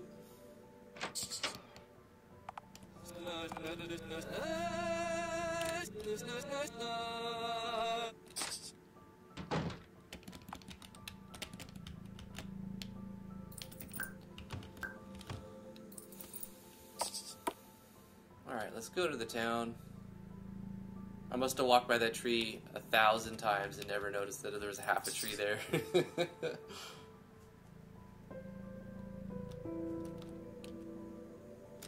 Okay. Let's sell some stuff. We're going to sell pickaxes. We're going to ask 100 per pickaxe. That's the most we could ask, actually. We're going to try to sell 10 of our 30 pickaxes. Once an auction is placed, you cannot remove it. Sell my items. You place 10 of your pickaxes up for sale with an asking price of 100 coins. When the sale is made, you'll receive a notification. So 10 for, I should say 100 coins each. So I'm going to update that. So the player is very clear. Because you're not asking 100 for the set. You're asking 100 per unit. So after the confirmation, with an asking price of 100 coins each.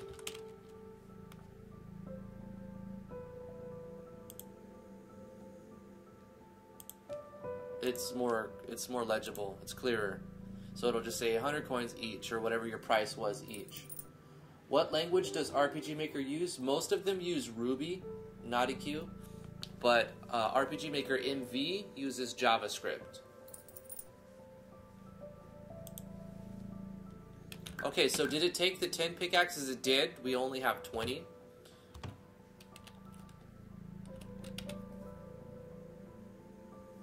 Guys, Modulus is working. It's showing the balloon icon, but only long enough so that it's there. It seems like it's missing sometimes that it should be firing. That's fine. It's only showing when you're getting a remainder of 1 when being divided by 100. Oh, did it already sell? It did, huh? Yeah, they already sold. It was as fast. The notification of other stuff popped in too. So let's try it again. Let's sell 10 more pickaxes. Let's ask 100. Boom. With 100 each. When the sale is made, you'll receive a notification. Your auction of 10, it sold immediately. They sold immediately. Oh, they sold. I know why. There's a bug. We forgot to reset the timer back to 0. So right before we turn off the switch, we need to control the variable and set the auction 1 timer back to 0. Set it at 0. So that when you put up another thing, the item doesn't just immediately sell. Guys, I think we frickin' did it. I didn't expect to have like a prototype rough draft in one episode.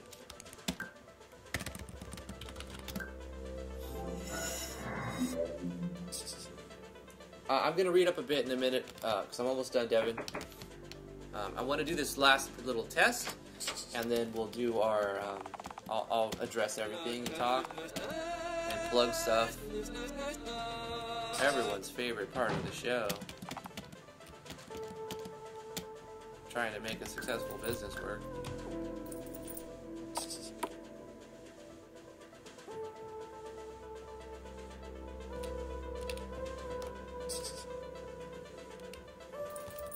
I think we did it. Let's test it again. We want to sell 10 of these pickaxes, and we're gonna, or 100. Did I put 10? I don't know. I did put 10. The price seems a bit too low. You probably make more by directly selling it to a merchant and save yourself some time. This is going to stop players from accidentally selling their expensive items for the amount that they think they're putting in the quantity, right? For 10 each. That was a good quality of life convenience for the player. Select the price. I'm going to put a color code on that price, because if it fooled me, the designer of it, it can fool other people as well. Let's color code select the price. We're going to just, I don't know what color, 7, and then go back to C. What color is that? Nope, not gray. We want it bright. 16. What color is that? Price? Nope. What about green? Price is blue. 12. 11. Green. Okay, 11. Select the price for your item. Boom. And we'll say we want 100. How many are we selling? We're going to sell 10. Are you sure you want to sell them? Once an auction is placed, you cannot remove it. Yes, sell my items. You place 10 pickaxes up for sale with an asking price of 100 each. When the sale is made, you'll receive a notification. The module list is working, so it's displaying the icon. Boom, boom, boom. And it should notify us once it's sold. It'll take between 2 and 4 minutes, but now it'll take 12 to 18. Your pickaxe auction of 10x pickaxes sold for 1,000 coins. Did we get our 1,000 coins? I think we did. It took our pickaxes. The event stops running, so we can start it again. Not right now. And we have a basic system. Yay! We did the thing! Guys, thank you so much for coming to the live stream today. I really appreciate it. I love the feedback, the ideas you guys give me, the interaction. I'm scrolling up a bit to see if I missed anything.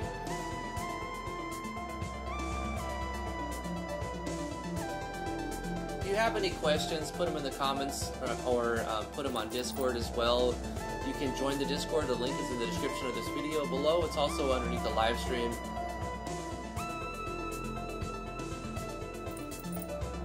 If you'd like to support what I do, I have a Patreon page, patreon.com/driftwoodgaming. All support is appreciated. You can always follow me on Twitter, twitter.com/driftwoodgaming. Follow me on twitch.tv/driftwoodgaming if you would like to help me diversify my portfolio. If you set up an auction house, says Alexander Burkell, in an MMO, it has different considerations. Auction houses for single-player games could operate more like a shop minigame in Digimon World. Jamie says, as a side note, I refuse to use any MV music. All music will be from outside of MV. No same as every other game music for me, too. I have no music in my game right now, so I'm definitely feeling that same way, Jamie. I don't want to use any MV music. I think it's great. It actually has a lot of really good music in it, but for a custom project, I want to have my own soundtrack. It's going to be one of the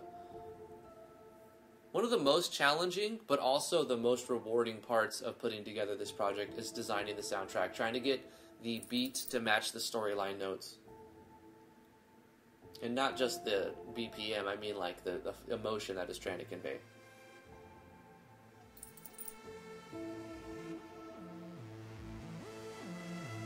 You need to do a video showing all your plugins. I've done that several times. At the beginning of the game, I actually went over, if you watch the beginning of this series, the edited version before I started live streaming it, Azure, can see all the plugins that I've added.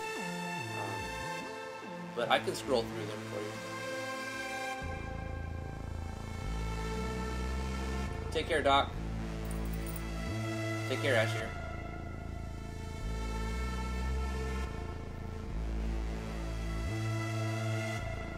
Jamie, I agree. You need to put a good story in an RPG. I intend to. If you love your story, then everything else simply complements it. Everything is there to tell it. Combat, maps, everything. If you don't care about the story, there's no point. Jamie, I can validate that statement. You can spend time on a game with no story if you like the systems, but the story is what's going to keep you engrossed in the world, right?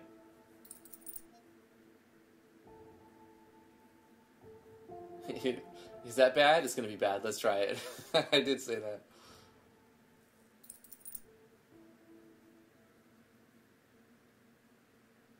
Half Tree Lives Matter. Will you do SRPG Studio? At some point, Frozen Art. I did like a basic rundown on like a few tutorials. I did like 10 tutorials or something, maybe 12. I don't even remember. It's RPG Maker is so much easier than SRPG Studio, and I think SRPG Studio is a good engine, but it is definitely not an easy to use engine at all. It's very backwards in a lot of ways. I think it has potential, but it's going to require some coding knowledge to make it into a game that's worth playing. If you love Fire Emblem, then you'll love SRPG Studio because it's got that Fire Emblem style. So I think SRPG Studio is good, but it's a little bit more complicated than it should be. And I don't know how to really remedy that, except for putting out more resources. So I do intend to put more resources, but sometimes I feel like I'm butter and I'm being scraped over too much bread. Right? I can only do so much.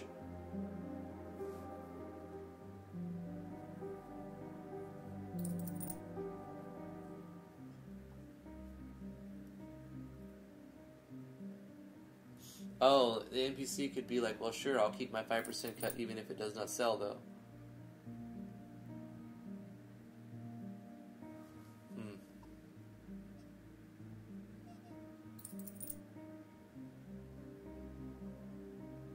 What happened to the stream boss? I just kind of disabled it. There was somebody who was subbing and unsubbing and subbing and unsubbing, and it was like recognizing that, or it didn't recognize that it was the same user, so it kept damaging the stream boss, so it became exploitable. And I changed all my notifications to not pop up automatically. I have to click accept, so that if people try to troll, it's not going to stop trolling at all in entirety. It's just a little bit of a barrier so that I can kind of like control it a little bit more. But you'll still have, some people just disable all notifications. I just set them to manual and got rid of the stream boss. I could bring it back, but it's exploitable. So if it becomes exploited, I just take it down.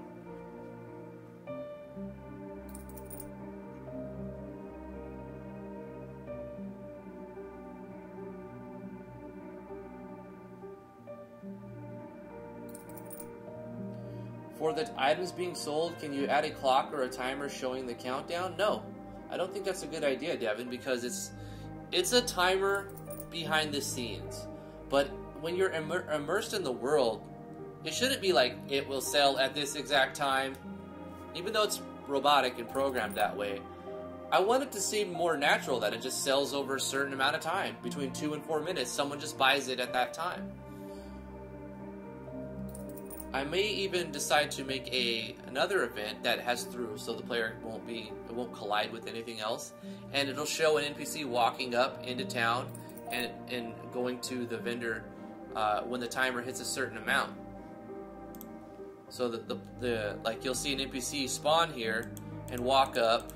This entire thing will be a slow moving event, but the event itself will have through check, so it can't collide with anything. It goes straight through everything, and it goes up here, stands for a minute, and then the item sells, and then the event walks back down. We can do something like that even. So if you're standing around there, you'll see someone walk up, buy the item, and walk away. And that wouldn't be that hard to do.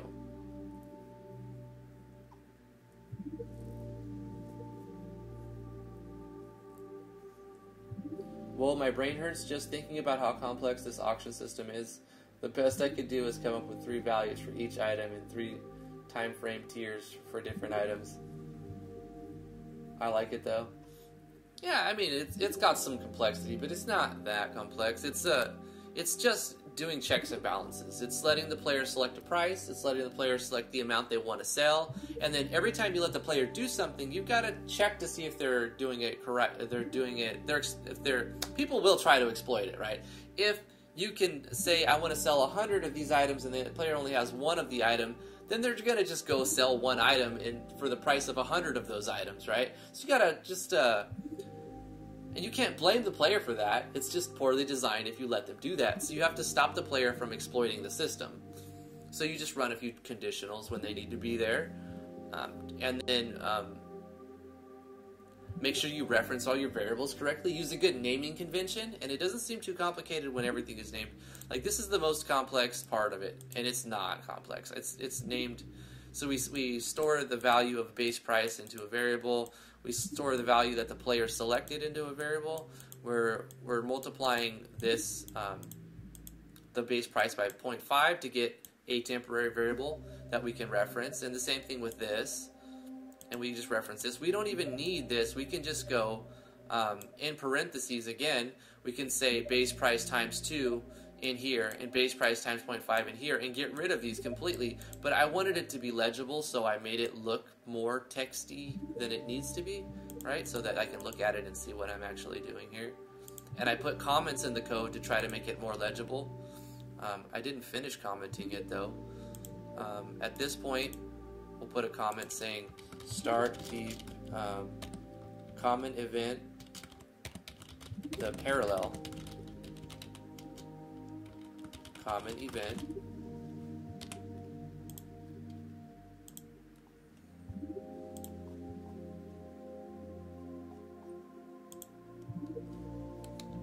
this does not need to be here. I don't know what that's there for.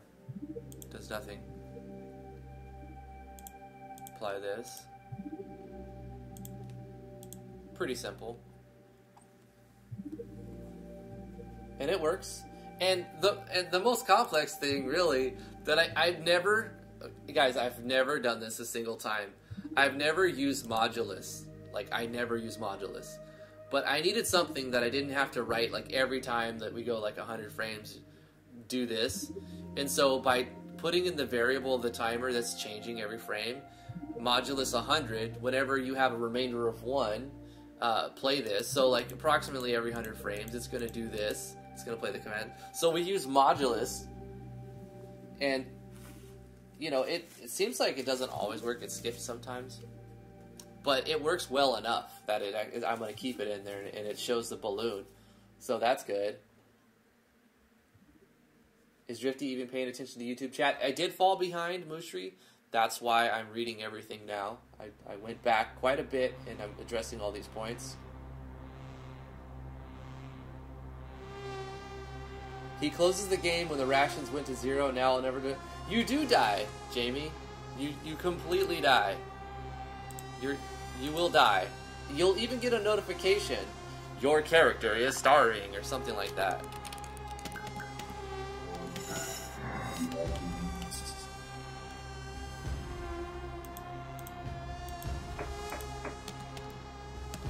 Once we finish this event, the timer starts, your food bar. There's your food bar, right?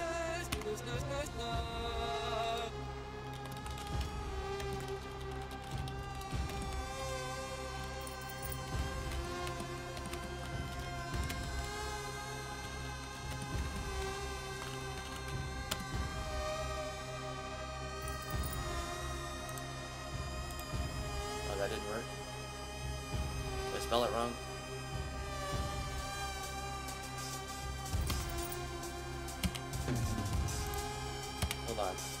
Nope. What was it, F9? For our variables, what is my food bar? Meat bar timer, 7. So there's our food bar.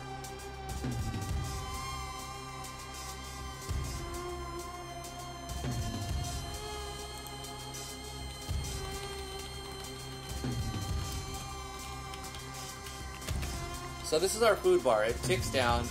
At 3,600 would be full food.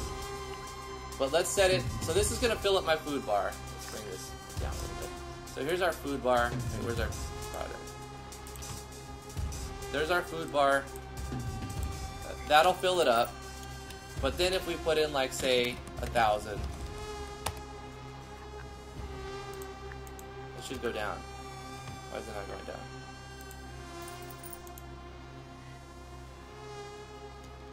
Oh wait, am I doing this backwards? No, I'm doing it backwards. Okay, but the parallel process didn't update to show that it went down to 1. But I set it to 1,000 frames, and then I starved to death. So you have starved to death. Rip, you game over. Hold up, but I can show you the. I forgot where it's at. It's somewhere like within the last tick, like when you go down from 2 to 1.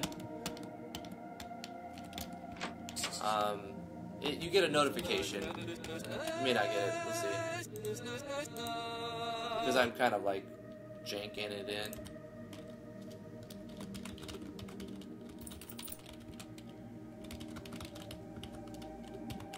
Let's say, like, was it 3,000?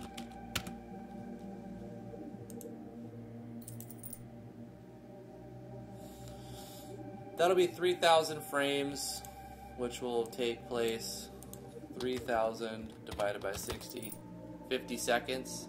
So it was in like the last minute, so it'd have to be closer to like 5,000. And then when you go down from 2 to 1, it should update the because it's not changing, it's not redrawing this every frame. It's only redrawing this when it goes past the threshold. So like as it goes down, you'll see they'll tick away. But it's on like, it should be like on 3 right now. And then as it ticks to 2, it should update and show you 2, and then it'll be like, your character is starving. There it is. Hopefully you heard that. And then it'll, because we're not erasing. So it's drawing the 1, but it's not erasing the top one at that point. So yeah, it'll go to 2 bars. It'll say your character's starved, and then it'll go to 1, and you'll die. And you will game over. That's the only game over condition in the game. Anyway, guys, I'm running really late. Thank you guys so much for the live stream. We'll see you guys tomorrow, 10 a.m. to noon Eastern Standard Time. Believe I caught up on all the text. Subscribe to me on youtube.com/driftwoodgamingmv. Follow me on twitch.tv/driftwoodgaming, twitter.com/driftwoodgaming. If you like to support what I do, patreon.com/driftwoodgaming. Come hang out in the Discord. Links in the description below. All the stuff is there. You guys are awesome. Stay awesome. I had fun today. We put together a really cool system. Let's find a cooler track to go out to. Can we have a cooler track to end it here? Something upbeat. Something like... There we go. Nice. It's still kind of minor and dark. Nah. I'm not. Celeste, nice OST. That'll work. Nice OST. I don't know if we'll use it again, but I like to mix it up a little bit. You guys have an idea of a good video game OST you'd like to hear through the background of working on these projects? Let me know in the Discord. Gotta go, guys. Love you very much. Mwah. We'll see you guys tomorrow. Bye-bye.